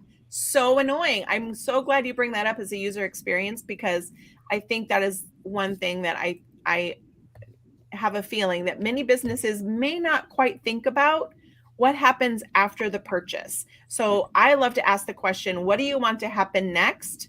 And removing them from a workflow that is already, that they may all automatically be in, that is a whole sequence, make sure that they automatically get removed from that to just keep you looking professional. Yeah, and like nobody wants to read emails that aren't relevant to them. And so like if you are using email as a tool, like it's your job to make this experience relevant for whoever's reading. Yeah, I think that's so important. Thank you for bringing that up. Yeah, super, super important. So let's talk about marketing goals, marketing strategies, online content, like why we're all here, right? The marketing of our businesses, our brand, all of that stuff is really important. Do you guys sit down and create a marketing strategy before at any time during the year? Do you do that one time? Do you do it quarterly? Like, how do you create your marketing strategy? Anyone want to chime in? So I don't do any of that. Okay. I do to some degree. Mostly, I have a direction and I charge off in it. Okay. Now that said, my marketing strategy is I run a lot of virtual events. Okay. And that tends to serve the marketing purpose very well. But one challenge I've found is that as my business evolved, it evolves. So if I try to make a 12-month strategy, it's one thing. It's like you're clear on what you do, and you're like, hey, I'm a copywriter, and I sell copywriting services. I sold copywriting services last year. I'm going to sell copywriting services next year. Then you can build a marketing strategy. But for a lot of people, they have a set of skills, and they're finding a set of opportunities. And 3 months from now, they're going to discover that people actually want to hire them to do this other thing. Yeah. And they had no idea that opportunity existed. Well, if they built out a marketing strategy or an inflexible strategy, I mean, my general strategy is build a community of entrepreneurs and a decent brand, make a bunch of people like me and want to refer to me. And that pretty much pivots into any direction I can go. Yeah. But the idea of like a marketing calendar that runs 3, 6, 12 months is really for a company where it's like, this is what we do. Yeah. Okay. So I'm just going to tell you right now. So at the beginning of the year, I had decided I was going to teach a workshop every single month this year. And by April, I was like, I'm done. I'm done with this. I'm not doing this anymore. Right. Yep. I had really great intentions. And I'm just like, why am I doing this? This just does not feel like it's in alignment anymore. And so I just want to encourage people that you can give yourself permission to change your mind anytime. If you're like, actually, so you made a great point there about making that plan because there's two ways you can be flexible. One is to have no plan and be like, I'm going to do a workshop, I don't know, next week or something. And the other is I'm going to do a workshop every month. And then in April, I'm not going to do workshops anymore. And one of them is a conscious choice. Like if you're doing it reactively, be like, oh, I haven't done a workshop in a while, I should probably do one. Then you haven't chosen not to do them. You just forgot to do them. You didn't, and that's how you get into didn't I do a workshop like 4 months ago that made me $20,000? Yeah. Why haven't I done that since? Oh, I forgot to set it up. Yeah. As opposed to I've done 4 workshops. And I've made, 3 peanuts and a banana, and that's not worth the effort it takes. I don't want to do it anymore. So you can be mindfully flexible. And that's something I found the more I have dabbled into organization and structure, the more I've realized that structure creates freedom. The more you have a plan, you can then say, that thing that was scheduled for next week, I got to move it. As opposed to, I'm putting something next. I don't know what that's moving. Something just fell off the back of the desk. I don't know what it was. Yeah. So having that structure can actually create more flexibility. Love that. I love that perspective. Anyone else want to chime in? Amy? So right over here, my calendar, that's my marketing strategy. So I have my calendars all on the board here, and I have out a plan of what I plan to do. It didn't happen, which is fine. However, I made the plan. Yeah. And I knew it when it was going to happen. And now it's just moving. It's moving to July now. But that's okay. It's all right. Yeah. Like you were saying, like you can change it. Anytime So, you want to. You're the boss. yeah, exactly. You're But I the think boss. having like that marketing plan out, makes you just think about what's coming in the future, Mhm. what you want to work on, and also, you can plan out certain things. Like you see all the smiley, silly Yeah. faces there. That's every day I was going to be going live. Uh-huh. So I have it planned out which days I'm going live, which days I'm going to be sending out emails, which days I'm working on reels, like all that stuff is in that plan. So now it's just going to shift 3 months. So That's okay, right? yeah, that's Yeah. fine. All right. Sherry, do you make a marketing plan or strategy? I do. And mine is actually, I don't want to say rigid, but it helps me keep things in line, because at the end of last year, sat down and said, okay, I'm theming each month. And for me, a month's theme, like we're in April, it's copyright. May is trademark. So I know what I'm going to be talking about, what I'm going to be pushing. I can then also plan events, webinars, whatever, if I want to around that. I can plan product launches around that, because I know that that's what I'm going to be talking about that month. And the beauty of it for me, so when Michael was saying you're one of these companies that does this thing every month, well, the beauty of it for me has been I've been able to recycle that, because I've got a year's worth of whatever, and the next year I can do the same year's worth of topics. There may be some different things that I've learned, or the laws have changed and I need to alert people about certain things. But the people who heard it last year are not necessarily going to be the people who hear it this year. And the people who heard it last year, if they do hear it again this year, it's either reminding them or they completely forgot, or it sinks in better this time. So, the idea that I can reuse some of that content that I spent so long creating is simplifying my life. So Yeah. Okay. Love that. Love that. How about you, Stacy? Yes, Sherry, big fan of repurposing. Nobody will remember your post from 3 months ago. That's right. Rinse, reuse, recycle.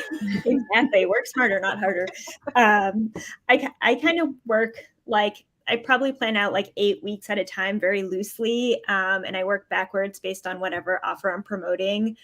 And then I just have a doc that I keep up through the week. And like whenever somebody asks me a question or I have an interesting conversation related to my services, I just jot it down. And then when I batch my content, I use that stuff that's happening during the week and I put it into my content.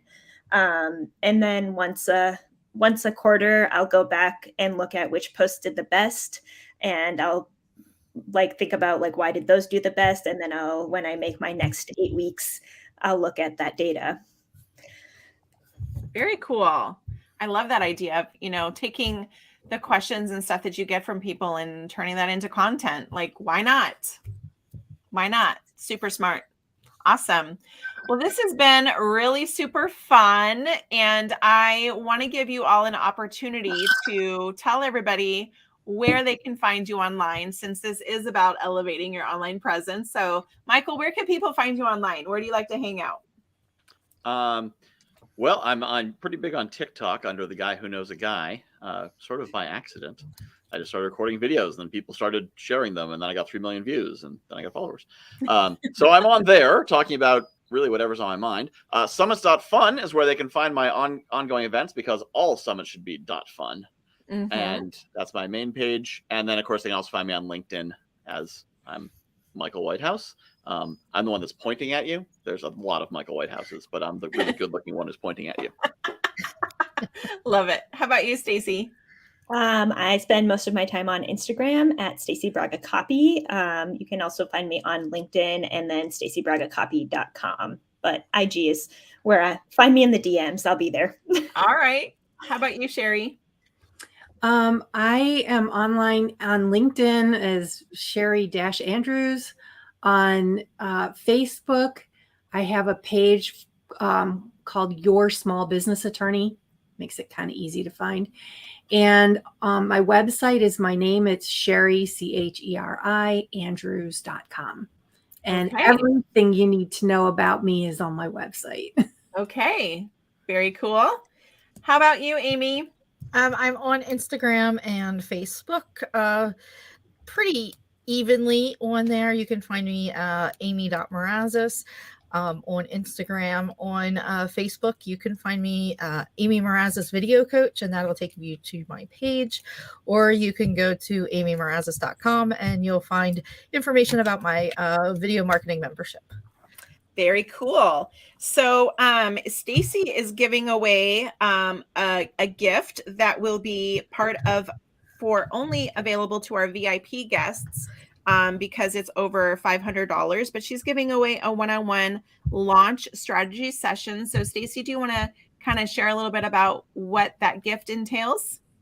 Yes, so it is a marketing and copy consultation. If you have an offer that you are going to launch in the next few months, we'll just sit down and create a plan for it and make sure you're feeling ready to go. Awesome. So just as a reminder, we do our gift giving a little differently here. So in order to receive a gift, you have to first be registered. Otherwise, I have no way to give you your gift. And secondly is that we have a survey for all of our registered guests will receive, and they will be asked, which gifts would you like to receive? Which gifts will you actually use? And then you will go into drawings for each of those gifts that you decided that you wanted to, that you would be joyfully accepting.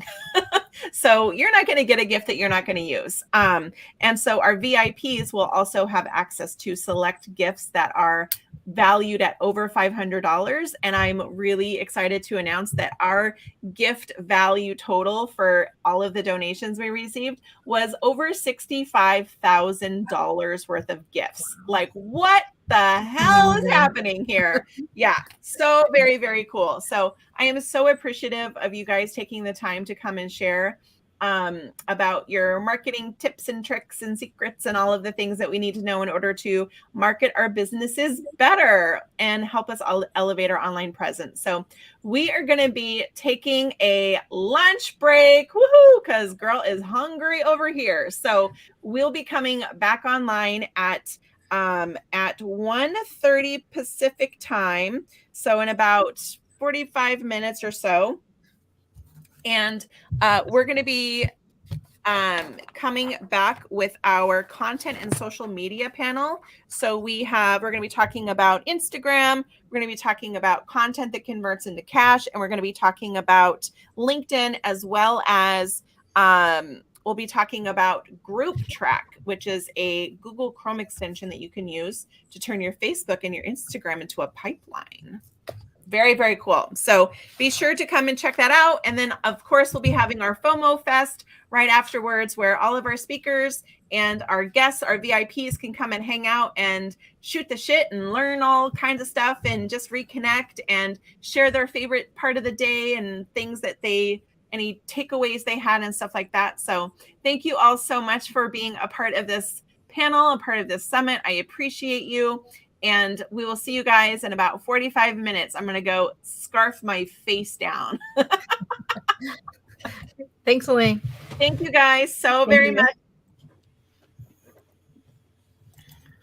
Go in here and put on my little video.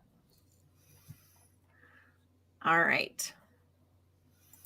Thank you guys.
Hello, everybody.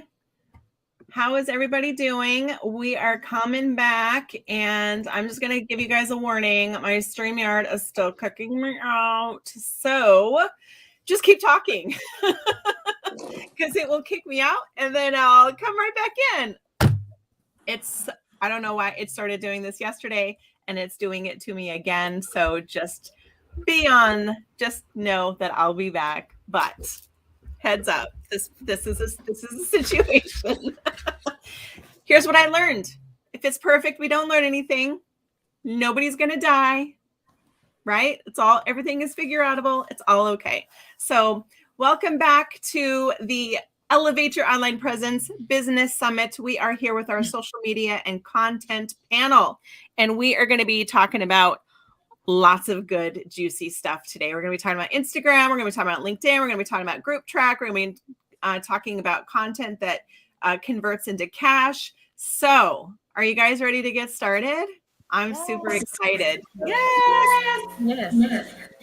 Let me see here. So we have, we're going to do a little appetizers, meaning introductions. So before we get into the meat and the potatoes of the conversation, we're going to let you guys introduce yourself. Amazing. Hi, I am Jenna Larson. I'm the co-founder of Group Track CRM, and we help our clients get more clients on social media using our tactics and tool. Thank you guys so much for having me. Awesome. Super fun. Super fun. So we'll go Jenna W, then Jessica, then Iris, then Jenna Larson. So just so you know the order, just keep talking. Okay, can you guys hear me? Yep. Okay. Hi, I'm Jenna, other Jenna. I hereby nominate Jenna Larson as Jenna 1. I'll give that to you. So I'm an Instagram coach. I help small business owners get clients from Instagram. And I also have a social media management agency. Hello, I am Jessica Guzikowski. I am a small business coach and the owner of Frenchie Coffee Roasters.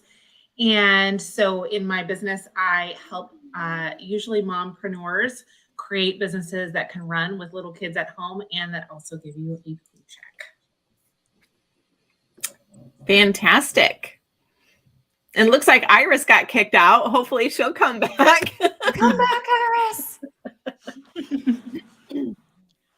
All right, Jenna, number 1. What about you? Introduce yourself. Yeah. So I apologize because I went first and I don't think anybody heard me. Can you hear me now? Yeah. Yes. Okay, amazing. So I'm Jenna 1, aka Jenna Larson. I'm the co-founder of Group Track CRM, which is the only CRM for social media. We help our clients get more clients on social media using our tactics and tools. So all about automating, but still keeping that personal human touch in your interactions. Fantastic. And then Miss Iris, did you get kicked out too? I am having audio issues and I may We have can to hear pop you. back out because you can hear me? Yes, we can hear you. Okay. Well, I cannot hear anyone and it's very odd, but I believe we're doing introductions. I'm Iris and the name of my firm is IC Growth and I have a subspecialty in LinkedIn. It is my jam. It is the name of my focus is, hey, Toto, we're not in Kansas anymore. We're in LinkedIn. It is so not the platform it used to be, and it's my favorite platform to talk about. So that's me, and I'm pleased to be here, and I'm just going with the flow, and I hope I get really good at reading lips, so we'll see. Anyway, I'm glad to be a part of it. Thank you so much, Elaine, and thank you with my fellow panelists. I appreciate being here. Yes. We put the questions in the chat for you, so that way maybe we can help you with communication. She's going to be able to add this to like her resume. Like I can do an entire panel, not hearing anybody and still contribute with amazing value. So that's amazing. Jenna, I would love to hear more about your CRM and how that works. Like as an agency owner, I feel like it could be really valuable to me. Oh, as soon as you said what you did, I was like, Jenna and Jenna must unite because it's brilliant. Obviously, I agree Yes. 100%. Yes. So, Yeah. and Elaine, do you want me to just pop in? I think we're good to roll. Yeah. So we're gonna start with our first question. I'm gonna start with Jenna number 2. And I'll put a question in for Iris so that she can chime in. What would you say? Let's see here. How can social media be tailored to different platforms like Instagram, like TikTok, like Facebook, like creating content like specifically for each platform? What is the best strategy that we can use for that? So I like to look at things as like a growth, nurture, sales strategy. So you're always going to be creating some content that grows your followers on any platform, always creating some content that nurtures people, makes them fall in love with you, and then always be creating some sales content. So every platform we know, even your email marketing, needs all of those things. But then when it comes to the actual content creation, now I work with small business owners, so people who don't have a massive team to support them. So my recommendation is always to choose a primary platform. That's the one you commit to. That's the one you have the highest expectation for. And then to find ways that you can repurpose that content onto other platforms. And if you have the bandwidth to commit fully to multiple platforms, like all the power to you. I just know that usually time is coming in limited supply, right? I can't say enough to just like echo Jenna number 2. Right? I'm one? I can't remember. But I would say the same thing, right? Your ideal client doesn't change depending on what platform you're on. You're always speaking to the same human with the same pain points, the same goals, the same wants, wishes, desires, and so forth. And so your message isn't going to change depending on what platform you're speaking on. But the way you present it is, right? So Facebook has a different vibe than Instagram does, right? And so just to kind of reiterate, Jenna, same content, it's just going to be presented a little bit different. And there's lots of repurposing tools that you can use so that you're not spending a ton of time to create the content. You're just kind of tweaking it a little bit to be more appropriate and really feed that particular platform's algorithm, because they all want different things, right? And so you can't just take what you did on Facebook and just turn around and put it on Instagram, because it's just not going to feed the algorithm the way it wants. And so, you know, same idea, always the same message. It's just a little tweak in the way you present it. Mm-hmm.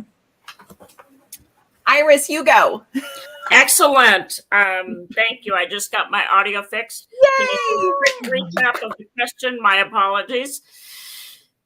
So what did I say? Okay, so LinkedIn. What are some best practices that we can leverage LinkedIn to elevate our online presence and attract the right customers to us without being in the dirty DMs? Because you know I don't like that. Absolutely. Sleazy sales are my really complicated way of saying icky. So I would say about 3 things. Make sure your headline and your banner define precisely who you serve. I have had clients go through a branding core class, and within just a couple of weeks, they've had people reach out to them. They weren't even posting content. And one person got a client worth $600 a month, and that's been going on for a couple of years. And another one I'm thinking of is like a $1,500 a month. So don't underappreciate. Once you get clear enough to repel the people who aren't really your tribe, it really jumps out of the people who are. So the clarity in your headline, and I think there's 2 bonus points. If you invoke curiosity in those 2 spaces, as we know, headline is the most SEO sensitive. And then that banner is really like a billboard going down the freeway at 85 miles an hour. So something that carries part of your message. And it is definitely a long-term play. So sometimes I've had people come to me and I'm like, no, your product is like a $47 product, and really LinkedIn is not your space. So I would say those two things as a way to attract, and then think about posting at least once a week.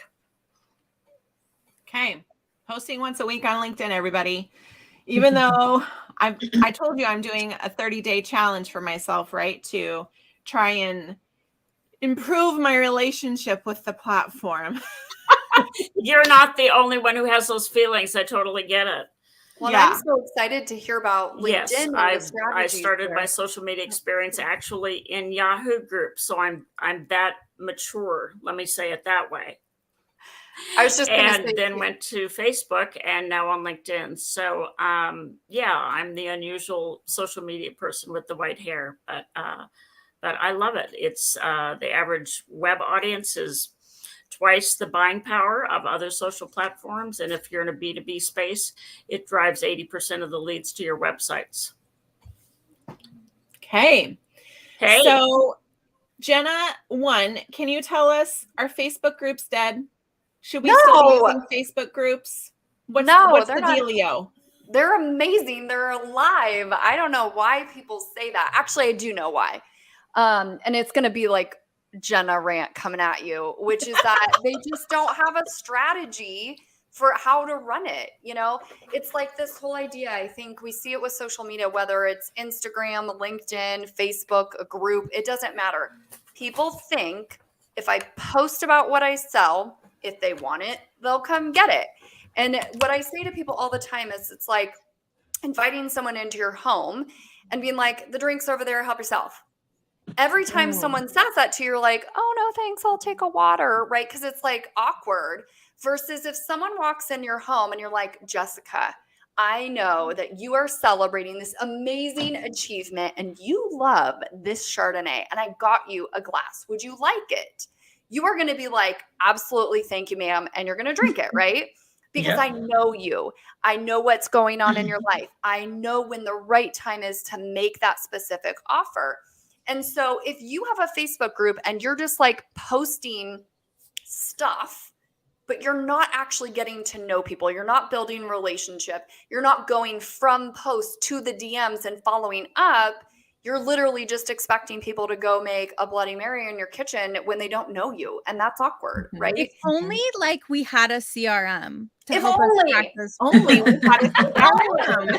There is a way that you could follow up and get in these conversations without losing those pieces of information through the cracks. So no, Facebook groups are not dead. We have a low ticket offer that we sell, which is obviously our subscription. And we have 6-figure months inside our Facebook group only with absolutely zero ads. It is simply from implementing the strategy, which is about content, relationship building, and follow-up. And it's easy. Yeah. It's like silly. So Laura has had a comment that I feel like we should talk about, right? Is why people may have that feeling about Facebook groups, just like how I have feelings about LinkedIn, is the grossness that comes. Yeah, there's a lot of grossness. Like, I mean, and it happens everywhere, whether it's like the slimy DMs that are like, oh, I looked at your profile and I think you'd be a great fit. And you're like, no, you didn't. You didn't spend 2 seconds, right? Or there's the Facebook groups where people are just like blasting offers and doing all sorts of things. It just doesn't work. It's not a good look. And yeah, it is really, it's tainted the industry where people think that's what it is. We teach a very different strategy. We call it the group track way. And it's very similar to like Nordstrom, right? When you come into our Facebook group, it's an online retail store. Someone is there to greet you and to say, well, why did you come into our group? Are you looking for shoes? Are you looking for a dress? Are you looking for, kitchenware? And when they tell us what their needs are, someone is then going to say, oh, the swimsuit section is right here. Let's go pick out a few that meet your exact needs. Do you want a 1-piece, a 2-piece, a tankini? What's your vibe, right? And then we're going to go grab some and we're going to stick you in a dressing room, right? And so how that looks inside our Facebook group is that exactly. What are you here for? What are your needs? Oh, you want this? Here's the section of our community where we've got these trainings on this. We tag them in that information. And then we say, just like we would in the dressing room, we're going to come back and we're going to check on you. Watch the content, see what you think, and then we'll see if you need some support. And so using our system, we set a follow-up task. And then we reach out a few days later. We're like, hey, Iris, I know that you were going to check out this amazing video about XYZ. Did you have a chance to look at it? Does it seem like something you could implement? Would you like to learn about what it looks like to get support implementing this strategy? AKA, would you like me to walk you to the checkout counter and, slide the card, right? And so it's a very simple strategy, but it's all about truly uncovering people's needs, bringing them to the section in your store, connecting the dots, and then making an actual offer. Would you like to buy that? I think it's important to know that the experience that we have on social media is very unique to us, and it's not what everyone else's experience is. So people are hearing Jenna talk about this amazing Facebook group that sounds like it's so well run, and it truly is there to like give you what you need, not just sell to you. And maybe we've only been in some slimy, gross community garage sale Facebook groups that weren't like that, and then kind of deteriorated when thousands of people joined. There's so many different communities. We're talking about billions of people using platforms in different ways. And then, just because we had this bad experience doesn't mean that that's everything. And just because our Discover page is only how to doesn't mean everyone's like my fiance's Discover page is all sports and golf, So true. Everybody has a different experience. And I think the beautiful thing is if you're watching this video, better, to truly give an amazing experience. And it's crazy. Our clients who implement this strategy, they tell us all the time, they get DMs from people every day being, whoa, you just welcomed me to the group and you hand walked me over to where this is. Like, people are blown away. And so it can be better. And I'm telling you, we just recently started dipping our toe into Instagram because now our tool works there. But my entire business has been run off of Facebook groups, all organically, no ads, with ease. It's super possible. Yeah, I love that. The advice that I got when I was like about LinkedIn was to be the change, right? To be the change that I want to see on LinkedIn. I feel like we could all be the change that we want to see in Facebook groups. We can be the change we want to see on Instagram, on, all of the other channels that we may be hanging out. So it's hard because we have to people have bad behavior, but they have bad behavior everywhere. So, but we don't have to engage in that bad behavior, and we could just block those that do. So, Jessica, I'm wondering how you feel about creating content online, and do you have a specific thing that you really love? Where do you love to hang out, and what's been working for you really well? Yeah. So my first business that I started was all on Facebook. It was run through a Facebook group. And that was at the time where nobody had a strategy, right? It was just throw up whatever you want. People will comment hundreds of comments and money will rain down on you. And that has changed, right? Because people want authenticity and connection and more. And as there's been obviously more Facebook groups growing, I'm part of hundreds of them, right? And so when I get tagged in the everyone post, I leave usually that group. Don't do it. Unless it's something I really wanted to know, right? Then I usually am like, oh yeah, that's a good reminder to leave this group that I don't need to be in anymore. But so I run my business a bit on Facebook, but I mainly run it on Instagram for both my product and my service-based businesses. And I'm a big video fan. I don't love to write. I love to get on camera. And that comes from practice and doing it over and over and over again and being uncomfortable and going through the phase of putting the Post-it note over my face so I didn't have to look at what was going on there and not worry about it. And so now that's really what I do. As far as Instagram goes, creating carousels that are informative and fun and engaging, and then pairing that with video content that I can repurpose in other places is really where I focus most of my energy. And a lot of that comes from the fact that I like Instagram, but that's also where my customer is spending a lot of time. And that's really important to understand too, is that you need to like the platform that you're using, but you also have to have awareness around where your customer is spending time. Because even if you love Facebook, if your customer is not spending time there, a lot of it is a moot point, right? Yeah. Yeah. I love TikTok. I love hanging out on TikTok, but my clients are not on TikTok. Right. And so that's hard for me because I'm like, well, that's where I love. That's where I want to be. It's just fun. I love learning. I learned so much from that platform. It's entertaining at the same time. And so you literally can learn anything. And that's where I met Jenna number 1 or Jenna number 2. I met on TikTok. right? Super fun. So, no, I thought that my clients weren't on TikTok, and they really, really are. Like, I have multiple, like, for the agency side of me, it's usually that like multiple 6-figure kind of business owner who's got a small group and doesn't necessarily want an in-house social media manager quite yet. And I didn't know that those women were hanging out over there, and they definitely are. And then a lot of like elder millennial business owners for the program side of my business, and they find me on TikTok as well. So I was actually surprised about that. But I think with billions of people, my stance on it, which is a little bit different than the group, which is fine, is that if that's the place you love to be and you hate the other platforms, we can still find your clients there. It's super interesting. We've not really done anything with TikTok just because our tool doesn't work there yet. But I was just at a training the other day that said that it's actually replacing Google as the #1 search engine. And I was shocked. I'm like, that never even occurred to me that people are like, where do I go eat? And there's an influencer like, doing all the things. But I just thought, wow, incredible, because I never thought of it as like a learning platform. It is a search engine now. So what do you guys think about Michelle's question here about dialing into where our clients are hanging out? How do you know where your clients are hanging out? Anyone have any advice or want to chime in?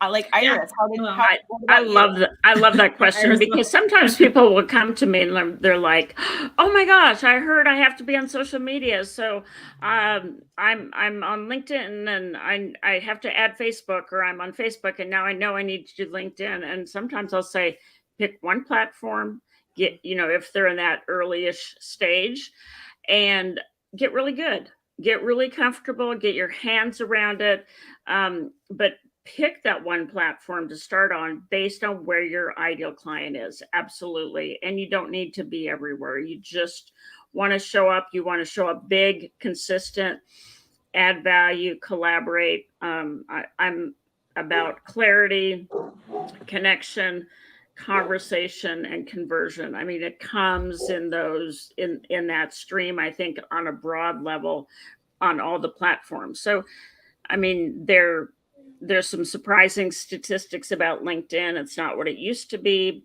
and the pandemic definitely changed it. It's a lot of mature, but it's also actually millennials exceed boomers on the platform, which is surprising for most people. Interesting. Yeah. So it is interesting. And just HubSpot has some great breakdowns, and you can Google, what is the largest audience? And then are you there for business? And is your product or service more personal focus? I tell people, if one of the tools to decide or questions to decide if your people are on LinkedIn, are they in a business mindset when they're on social media? And if they're in a business mindset, then LinkedIn needs to be their space. If they're in a personal mindset of on a vacation or whatever, then the other platforms are going to make the most sense. So I'm sure others have a lot to say about that one as well. Yeah. I love the question, Michelle, as well, because I think sometimes you just have to ask your ideal clients, like, where do you guys like to hang out? Like, if you already have them, ask, because then that's how I learned, right? When I was like, I want to know where people are hanging out. I just asked people. I did like a poll or a survey or something and just asked all the questions. And I was really surprised. And I was like, okay, Facebook is not dead. Like, you always hear Facebook is dead, and it's not true, right? The numbers aren't lying when people say that they're hanging out on Facebook. So I think it's still the #1 place for sales, which is just so interesting. And then obviously LinkedIn. It's so funny. I'm like glued to you, Iris, because our clients like beg for our tool to work on LinkedIn like daily. And so I just keep hearing like, man, we probably are leaving this huge like opportunity to get clients. Like, we need to just, not even tool wise, but like, I need to show up on LinkedIn, But yeah, we hear so many good things about LinkedIn being just like incredible for business. How about you, Jessica? What do you think? Well, one thing that I was gonna say is that we see all these additional social media platforms pop up here and there. Lemonade has popped up recently. There was a time where there was Vine and all these other things. And I think we have to be really careful about shiny object syndrome with those platforms, because what you're doing is creating a whole other workload for yourself that may or may not be necessary. And when a platform is just starting and they're just testing, it's not to say that you shouldn't jump over there, but don't put your eggs in that basket and really commit to it until you know if it's going to stick around, because 9 times out of 10, they don't stick around, or people get bored of it very quickly.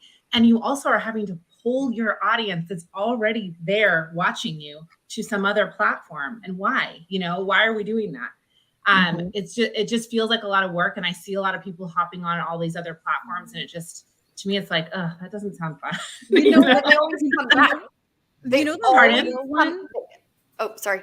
What's the radio one that came in where we all got into? It was at Clubhouse. Clubhouse. Yes. Clubhouse is the most time-consuming platform in existence. I was on there and I was like, yeah, this is great. But one time I ended up on a phone call with a strange dude and everyone else left. And then I felt like I was stuck there. I'm just like talking to this guy. I'm like, what? Am I on the phone? Like, what's happening? And it takes so much time. And I'm getting all these alerts of like events I'm supposed to be at. It's just bananas. Yeah, it was like one of those things I did for a little while. I used it as like background noise, but then it just got really weird. I was like, I think I'm done. I think it is done. I mean, are people still on it? Yeah. Oh, are they? Okay. Yeah, like one of the gals that I talked to, she is still actively using Clubhouse and converting clients from it. Huh. Great. Her clients are there then. Right. Her clients are hanging out in Clubhouse. And she likes it and she has time for it and she's committing to it. Yeah. I think what everybody said though is like truly pick one. I think every single one of us has said this in one way or another. Pick one, get good at it, have a system, a strategy, have skills, have success metrics, and then scale to another. But the number one problem is that people are like, I need to be omnipresent in this whole thing because they feel like that's what you should do. It's a second job.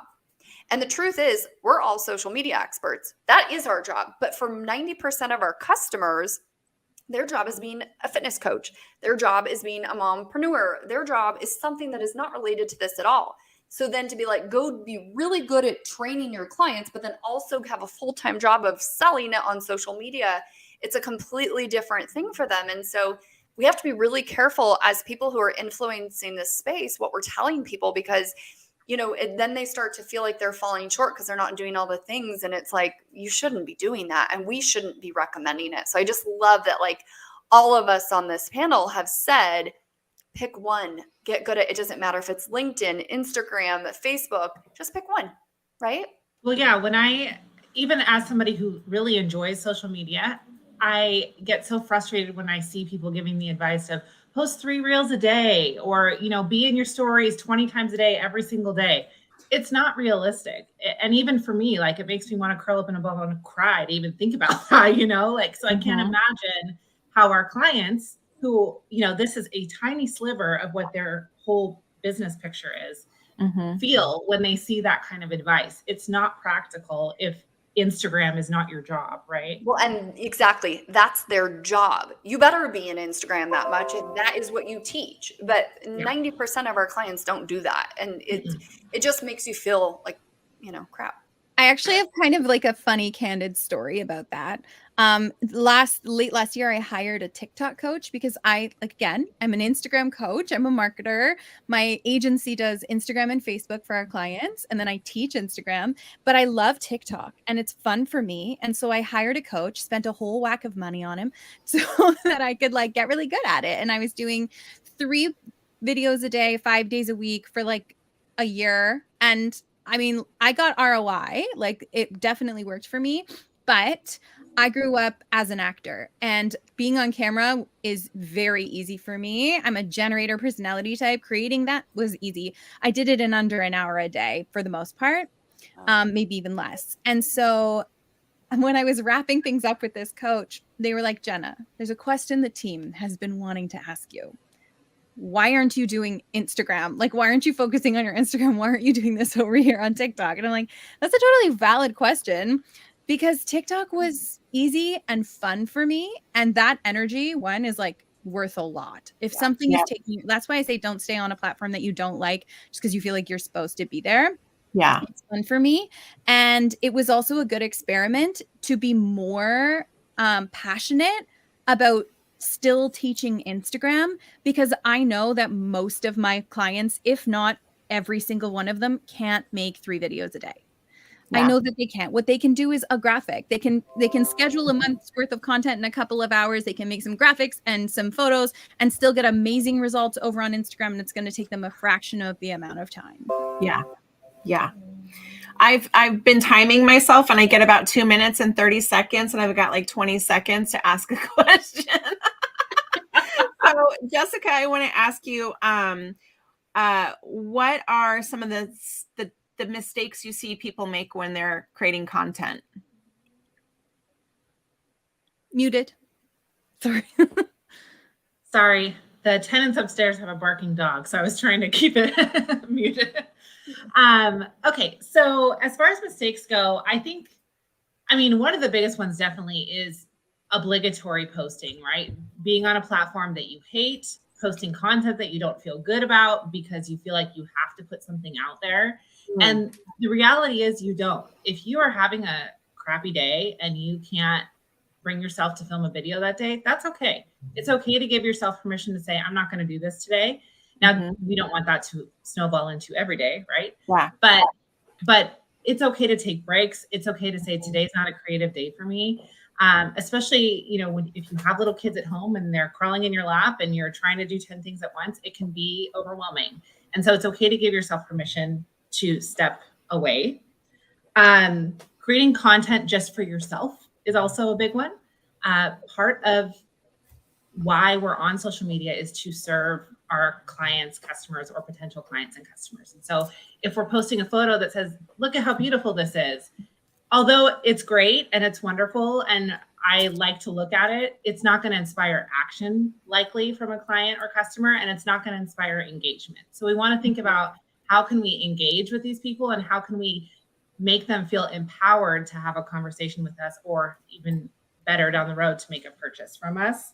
And then having no plan. Having no plan is a big frustration. Even if you're not a huge planner, having some semblance of something written down in a journal or a notebook that you can go to. Even like I just keep stuff in my notes on my phone. If I don't have a content idea that day, I know I have a list that I can go to where I can grab something. And so just those little pieces can make a big impact. I love Laura's question here. What do you guys think about this? If you all want to chime in on this, do we get off the platforms that we hate, or do we maintain a presence? What do you guys think? What's your vote? Get off. Ooh, off with our heads. What's the point? Go ahead. Oh, go ahead. My Iris? take is pick 1 or 2, stay there, and ignore the others unless you have a reason to do something different. Okay. Sometimes I think it's important to identify why you hate it. Yeah, that's what I was going to say. Okay. So are you not getting results from it? Is it a time suck? Is it an energy suck? Do you really just not like creating content there? So once you understand that, then I think you're better equipped to make a decision as to whether or not you should be there. Yeah, I think that's really good.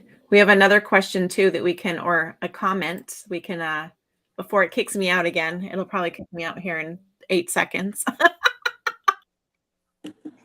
I love this. I'm not doing anything on Facebook or Instagram because I've been told so many times to do so much work to do it. It's overwhelming. Thank you, ladies, for not preaching that awful advice. I love it. And I will tell you, it's so funny because sometimes I get on calls with people that are like, I can't believe you're on a call with me. I feel like you've got to be on social media doing something. And I'm like, the truth is I don't work that much. We have such a dialed in rinse repeat strategy that I do a post once a day. I show up for my quick training every Thursday. We have automations and emails and everything doing the work for us, that I get to show up and be genuine and do what I truly love, which is to educate and really help people get results. It doesn't take a lot of time. And I would tell you, if someone is making you feel that way, they probably don't have it dialed in as much as they might lead you to believe. Yeah. because it just Yeah. should not be that much. And there's so many great things that you can outsource with tools and people. You know, you can have team members, you can hire agencies. I mean, there's just so many great things you can do based on the level of business that you're at. And that will also change, right? Your social presence, the things you need to do are very different depending on where you are in your business. When I started my Facebook group, I didn't make money. So I offered every single person who came into my group a free call. I would never do that today, right? But it was like I had to put in the work up front.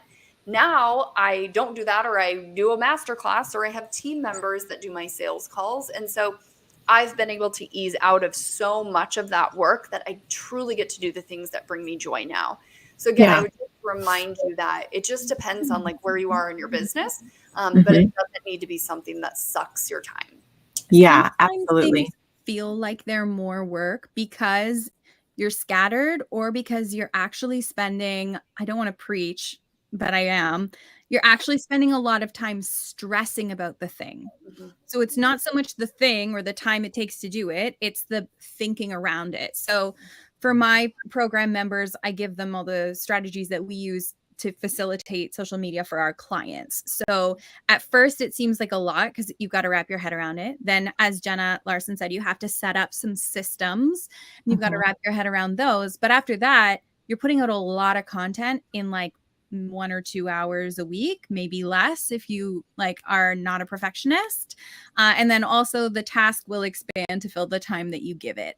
So Yes. I think a lot of times if you don't have, like how Jessica said, she has a list of content ideas. If not, so much time is being wasted sitting there stressing that you don't have a content idea.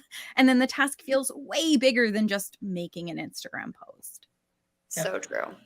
Absolutely. We just did a training the other day for someone, and I, to demonstrate, I was like, take out your phone, do this right now and post it right now. And I lovingly forced everyone. I'm like, boom, you're done. I mean, it's literally that simple. Now, obviously we want to put a little more time and effort to, to strategy, but I'm one of those people that doesn't think and doesn't stress. I'm like, oh, I have an idea, and I will just go do it, without maybe planning or spelling correctly. But the beautiful thing is, like, you can either have this beautifully curated, crafted thing, or you can just show up and be real and mess up, and that's okay too. And people are going to gravitate towards each of those. And it really just depends on who you are and what you want to present as a business. I'm a hot mess all the time, and I'm okay with my clients seeing that. And that's what I teach. Like, just go do it. It doesn't matter. If it works, great. If it doesn't, we'll try again, Yeah. Yeah. So we have to wrap up already, which is crazy to me. But I would love, since this is all about elevating your online presence, I would love if each of you shared, where can we find you online?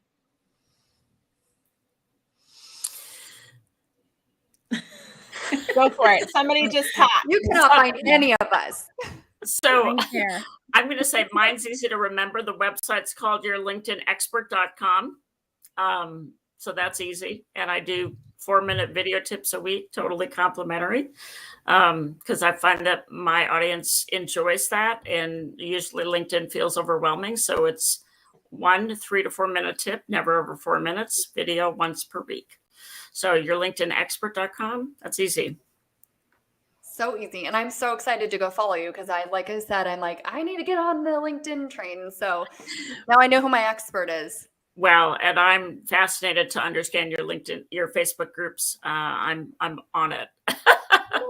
Well, since we're talking, I will go next. So in order to find Group Track CRM, we've got a couple of places. So our biggest focus is inside of our Facebook group. And you can find us at Supercharge Your Social Media Strategy, or you could literally just type in Group Track on Facebook.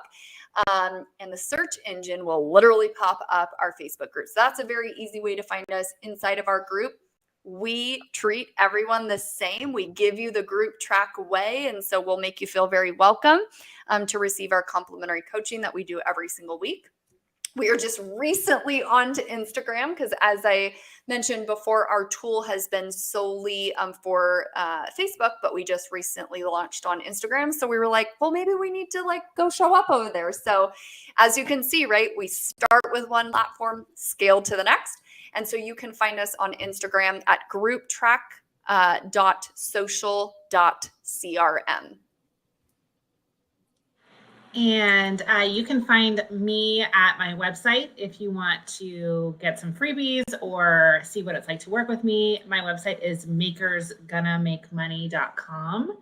And my Instagram is at jessica.guzikowski. And that's where I spend 90% of my social media time. So that's where I would recommend connecting.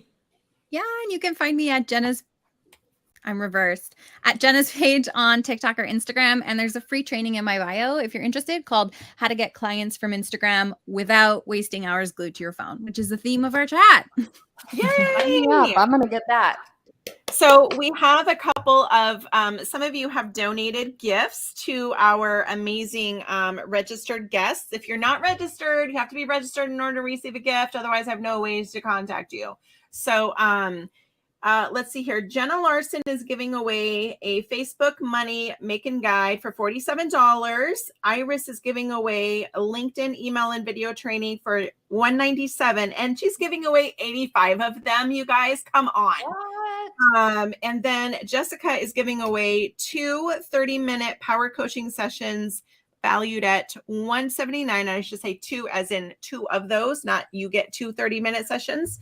And so those are all super amazing, generous gifts, and we appreciate that all so much. Our FOMO Fest is next in 10 minutes. We're going to take a little 10-minute break, and then we're going to come back for FOMO Fest, and where we are going to share about any takeaways, any ahas. You can come and hang out with more of our panelists. Our VIP members are invited as well. Come and hang out with us and just and share in the comments what your takeaways were for the day. And I will probably get kicked out here in about 20 seconds.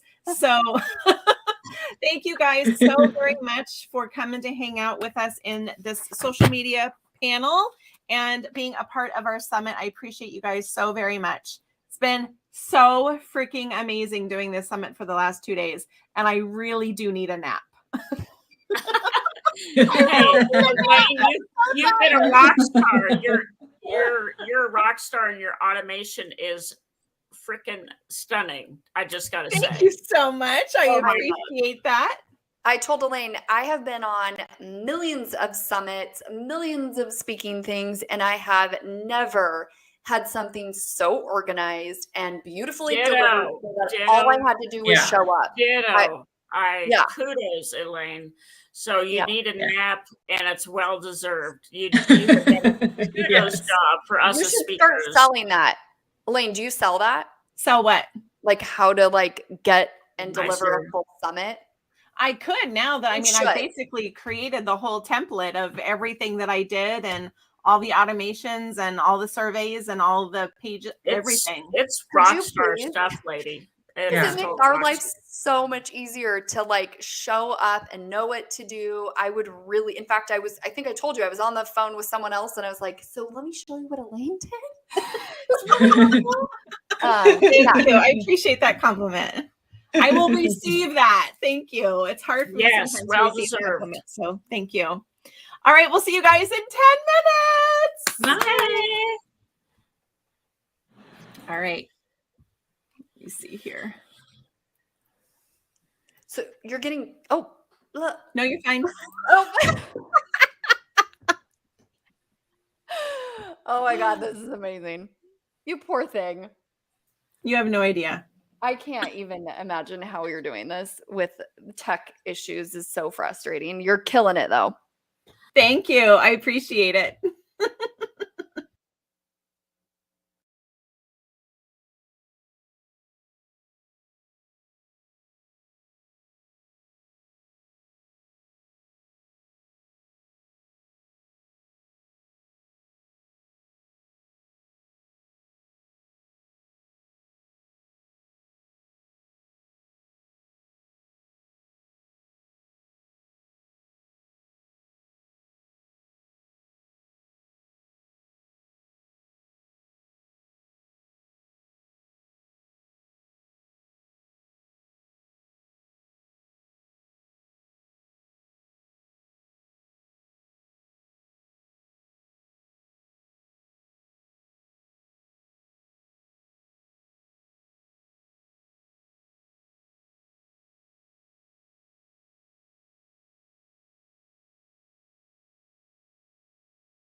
We're back.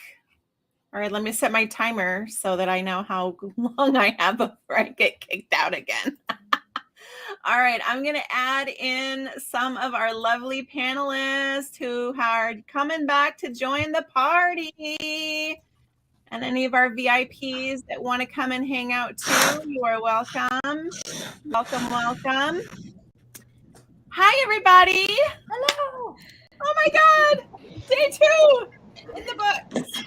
Where's the nap? I need the nap. So I would love to, we can have 10 people on a screen at a time, just so that we know. So if we get more people that want to come in, we're limited to 10 people.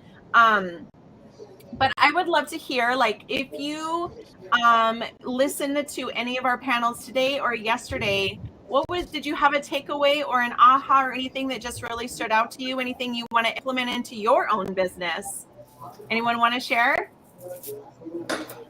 Don't be shy. Yeah, I'll jump in a little bit. This morning, Cora Naylor talking about the emotion code. I love me some Cora Naylor, and the emotion code is such an easy process for moving through and moving around some of our own stuff that gets in the way. So if you don't know of the emotion code, you may want to check that out and check out Cora. The other thing that I loved was on the conversation that we had about branding. There was a lot of advice around not getting too stuck on the brand, stuck on the things, to be able to stay unattached from the outcome. And I heard some of that even in the social media strategy that was just on here previously, right? If it's not working right away and you're not selling immediately, don't make that mean something about you and just quit and give up. But right, find the strategy, keep on doing, stay unattached from the outcome, build the plan and stick with the plan. Consistency is so important, right? Giving it the good college try and not giving up the first time that it doesn't work, right? I feel like that oftentimes that's just what happens is we try it once, it doesn't work, and we think we suck, and now we have to change and pivot and try something new. And it's like, no, you just got to try again, right? It's the Dyson vacuum cleaner. You know, I talk about that all the damn time. 5,000 prototypes, y'all. Yeah, I think especially with things, I mean, it doesn't matter what it is in your business, right? We talk about swinging the bat, right? If you focus on how many times you hit the ball, you are going to fail every single day, right? And so what we have to do is just say, okay, I'm going to swing it, whether the ball's up here, down here, around the corner, doesn't matter. Because when you actually do it, you could actually hit the ball and it could be a home run, right? And so we always say just every day, did you swing the bat? Yes or no? And that determines what success is, not the results. And so whether it be social media or any jobs in your business, you just want to focus on making sure you're doing the right things, because if you focus on the right behaviors, the results are guaranteed.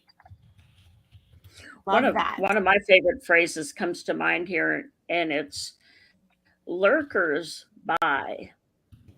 Especially on my favorite platform, I cannot tell you how many times people are focusing on, and it's so tempting, right? What I call vanity metrics, like this post went viral, or look how many da da da da da. And I get it. I mean, we all have egos, right? We're human. We have them.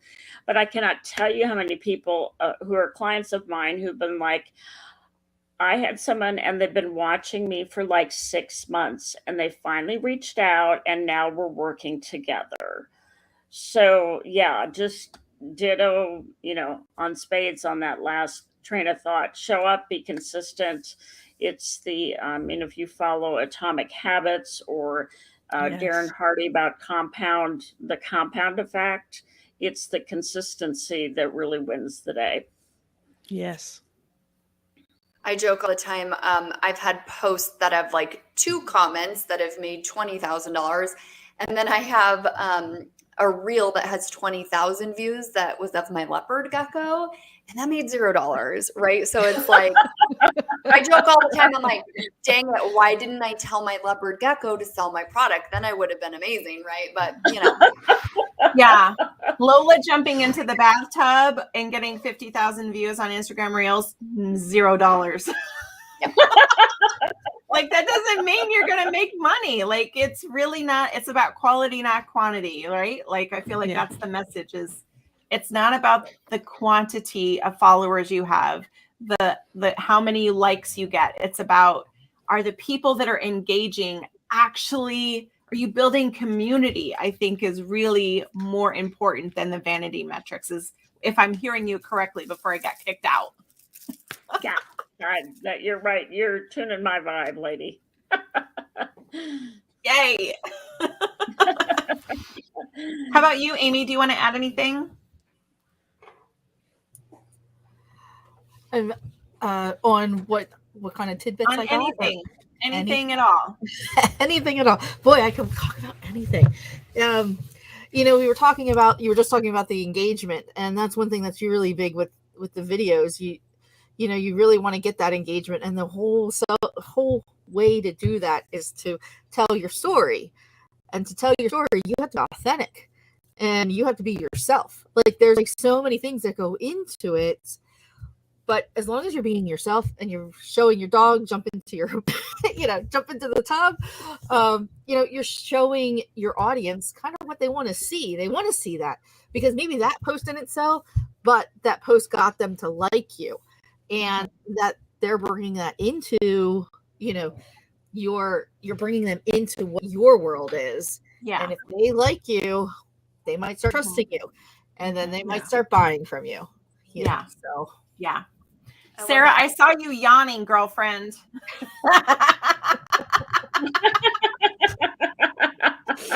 My kid is a whole vibe today. I'm sorry. I'm like, the older one is texting me from upstairs. The little one is over here like asking me for chocolate. And I'm just like, Mama needs a whiskey or something. Just please go entertain yourself. Like, the older one will not come downstairs and talk to me. She's texting me from upstairs, hence why I'm on the phone as well. So my apologies. I'm here. Hi. Did you have a favorite takeaway?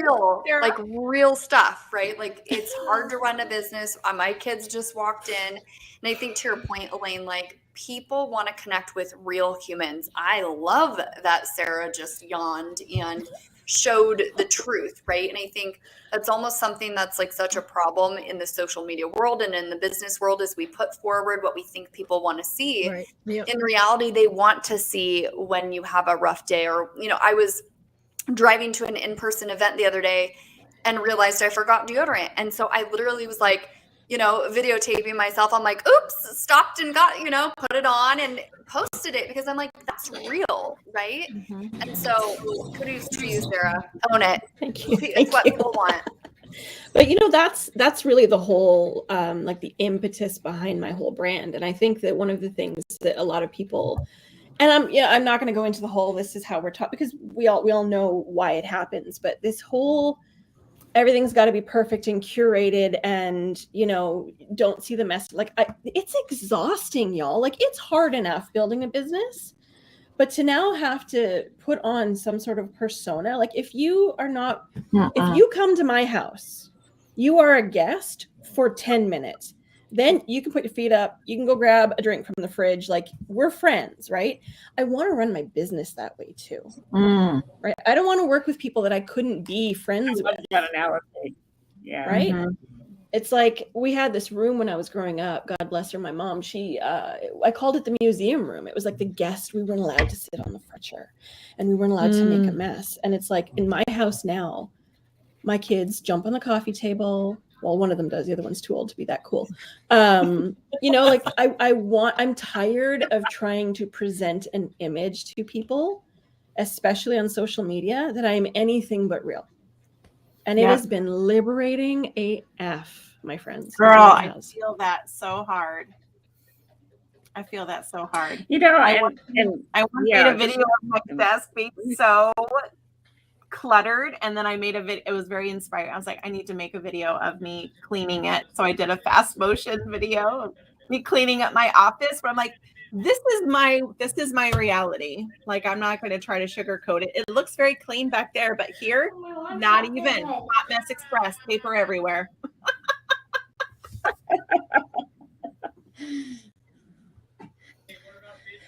Iris, you were going to add something, and I think I interrupted you. Oh, no, that just to kind of lean into that a little bit. I had a real shock. It was last week, and I was just prompted to reach out to someone who was really instrumental in the start of my business. And even though how we met, and he's moved away, and anyway, kind of got other things going on, so we don't really interact anymore. I was just really prompted to reach out and just say thank you for helping me, helping shape my understanding and mindset and all that. And just to say, you never know what's going on in someone's life. He shared with me, and he's one of these kind of very tough ego. I mean, you know what I mean? Anyway, multiple businesses, yada, yada. And he said, you offered to help me during this one period of time. He said, I don't know if you know. He said, I was on the brink of a divorce. I think this was his third marriage. So it's a real tender spot for him. He said, my business, I thought I was going to have to file bankruptcy, yada, yada, yada. I had no idea. So that prompting that we often get as business owners, maybe it's just to honor somebody, maybe it's to honor our audience with our authenticity. I mean, I got off, we just had a 15-minute Zoom. And I got off and I was literally like shaking because I would have never guessed in a million years. I mean, I almost want to cry about it because this really capable, competent person who's running 3 businesses had that going on. And we just don't know. We just don't know where people are at. So being relatable and saying, I'm not this polished person. And, we never know what we're doing with our impact, our words. Yeah, I think that's really important to know that you just never know who needs to hear what you have to say. You never know who's going to receive your message that day. You never know that you could be talking someone off the ledge that day. You just never know. And so I think that's a real lesson in showing up even when you don't want to, because you just never know. Pam, do you want to chime in at all and share any takeaways or anything like that? Yeah, I didn't get to watch all of the panels, unfortunately. I wish I could have, but that darn running a business thing. To do, right? Yeah. But there were so many common threads between the different panels. Mm-hmm. There's all those shiny objects out there, but it's like Ryan Dice likes to tell you, marketing isn't B2B or B2C, it's human to human. It doesn't matter what medium you're using. Like, I will take an email list of 400 very engaged people over a 10,000 member email list any day of the week. Because I know those are my peeps. I don't need any tire kickers. But all of us on the different panels have talked about authenticity and just being ourselves and getting over that whole we have to be perfect, the imposter syndrome of, it's like Elaine is well known for her F-bombs. I'm known for showing up in a unicorn onesie on occasion. Hey, it really lightens things up during a launch. I would bet that it would. Hell yeah. Yeah, it does, But that's the whole thing is, it's like Molly Mahoney says, let your freak flag fly. Yeah, Jenna. So, I loved all of the common threads, regardless of what our specialty was. Because it shows what awesome people we are, number one, but how much we had to really give and show to the audience. I mean, that was my big takeaway.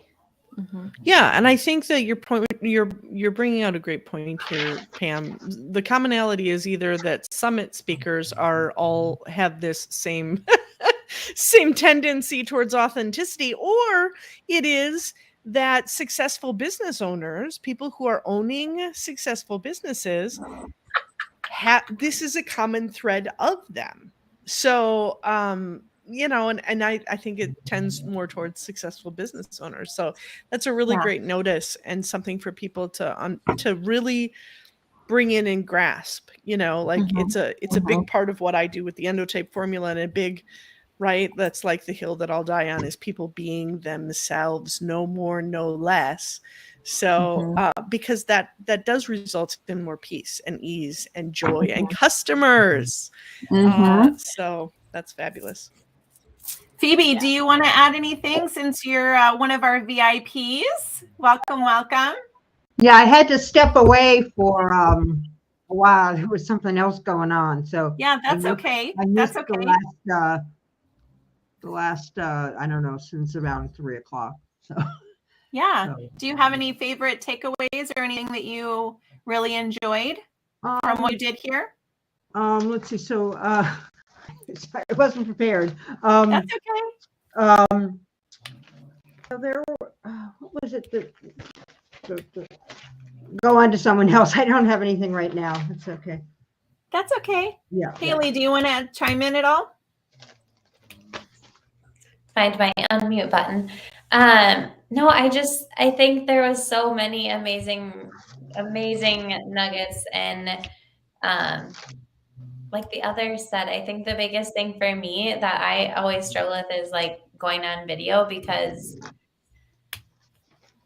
it's like imposter syndrome, or I feel like I always have to be perfect, and half the time I have 4 little boys running around and I have no makeup on and my house is a mess and things are chaos. And so just getting past that, and like you said, being authentic, and this has motivated me so much. So thank you. Yes. Good. Deneen, it looks like you're on an airplane. Are you on a plane? I feel like she's on a plane or a train or something like that. Oh, she went off camera. All right. Phoebe, did you find anything that you want to share? We just want to make sure you get an opportunity to share if you wanted to. Yeah, I think there was one of the sessions we were talking about you know, the intuitive marketing and just sort of following your gut. I think that's, you know, and sort of sensing when things are right. And also the piece on some of the tech tools. That's always interesting to help. Yeah. All those tools. And it's easy to get, and this is my problem, is it's easy to get so overwhelmed with, you know, the best way, the right way to do things, that you don't do anything. So you get that analysis paralysis. Yeah. Piece of stuff that's very, but I like that the intuitive marketing. I was just flipping through my notes. Unfortunately, I missed all of yesterday, so I'm going to have to. I found myself double booked on summits this week. Yeah, that's okay. That's okay. You'll get the replays. Yeah, I just gotta edit them and cut out the breaks and kind of put them into smaller sections so that they're not a 7-hour video. Like nobody wants that, right? We're not doing that. and it never happens. That's why I try to catch things live, because in my experience, even though I usually get the replays when they're available, the truth of the matter is that you often end up never getting back to it. I don't think I've ever watched a replay, and not on purpose. It's just I got so much shit to do. That's right. That's right. Yeah, I got so much shit to do. Yeah.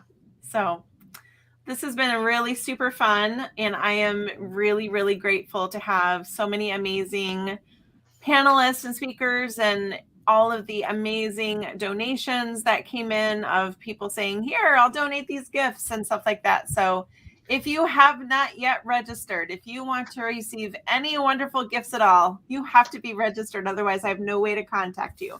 So make sure that you do that. And then you'll get a survey from me that will ask you, what gifts would you like to receive? Which gifts will you actually use? Doing things different around here, right? Instead of the, Here's one I big love- giant drawing. I can't I do love it. that. Yep. And I wasn't going to do the prize wheel on air. It takes forever. Have you ever? Yeah. The prize wheels, I feel like it takes 30 seconds to give you a name. Like, we're Yeah. not doing that online. I'm not doing it. No, So- and it just people lose interest at that point. Oh, yeah. They're You know, like, and the prizes should be the most right, like part of the excitement, but Yeah. with the wheels, they just tend to lose lose It- energy. mm-mm. Yep, exactly. Plus, Iris giving away 85 of something. Like, come on. Right. Right. That would be torture. Did we lose and her? there she goes. Our fearless leader. Oh my goodness. I love the StreamYard. idea of giving prizes like that people want, because how often have you seen, like she said, people giving away these baskets of like massive amounts of things? And I've always wondered how many people actually utilize everything they get in like a prize package. So I love that new way of doing things, Elaine. Yeah. Yeah. It makes lots more sense. Yeah, for sure.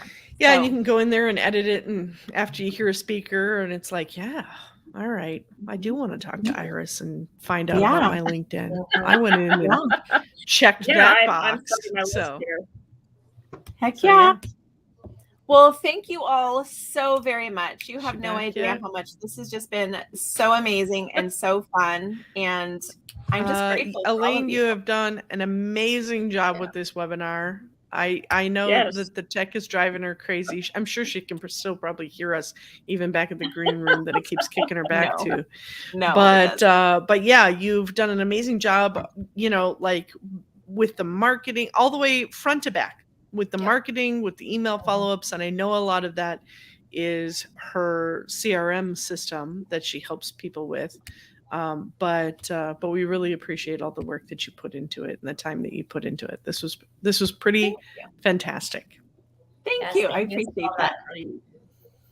I was just telling her she needs to sell what she just put us through because, Yes. as someone who does these a lot, if everybody could do them the Elaine way, things would be so much easier for us. So I'm like, girl, go sell it. I'll sell it for you. Make it. I'll sell it. Your Yeah. branding Well- is on point. Elaine the Brain. Oh my gosh. Yeah, Yes. right? Yeah, When I Elaine was the growing Brain. up, my name rhymed with Elaine the Pain and Who Went on a Train. Never thought about the brain. Perfect. That never came up until much later in life. So, yeah. But thank you all so much. I appreciate you. I have so much gratitude. And before I get kicked off again, I just want to say thank you. You're welcome. Thank you. Yeah. Thank Yeah. you. Thank you, So Elaine. we'll see you guys online. Sounds Bye, great. everybody. Thank you. Yay. Thank you. Bye. Thank you. Bye, everyone. Bye.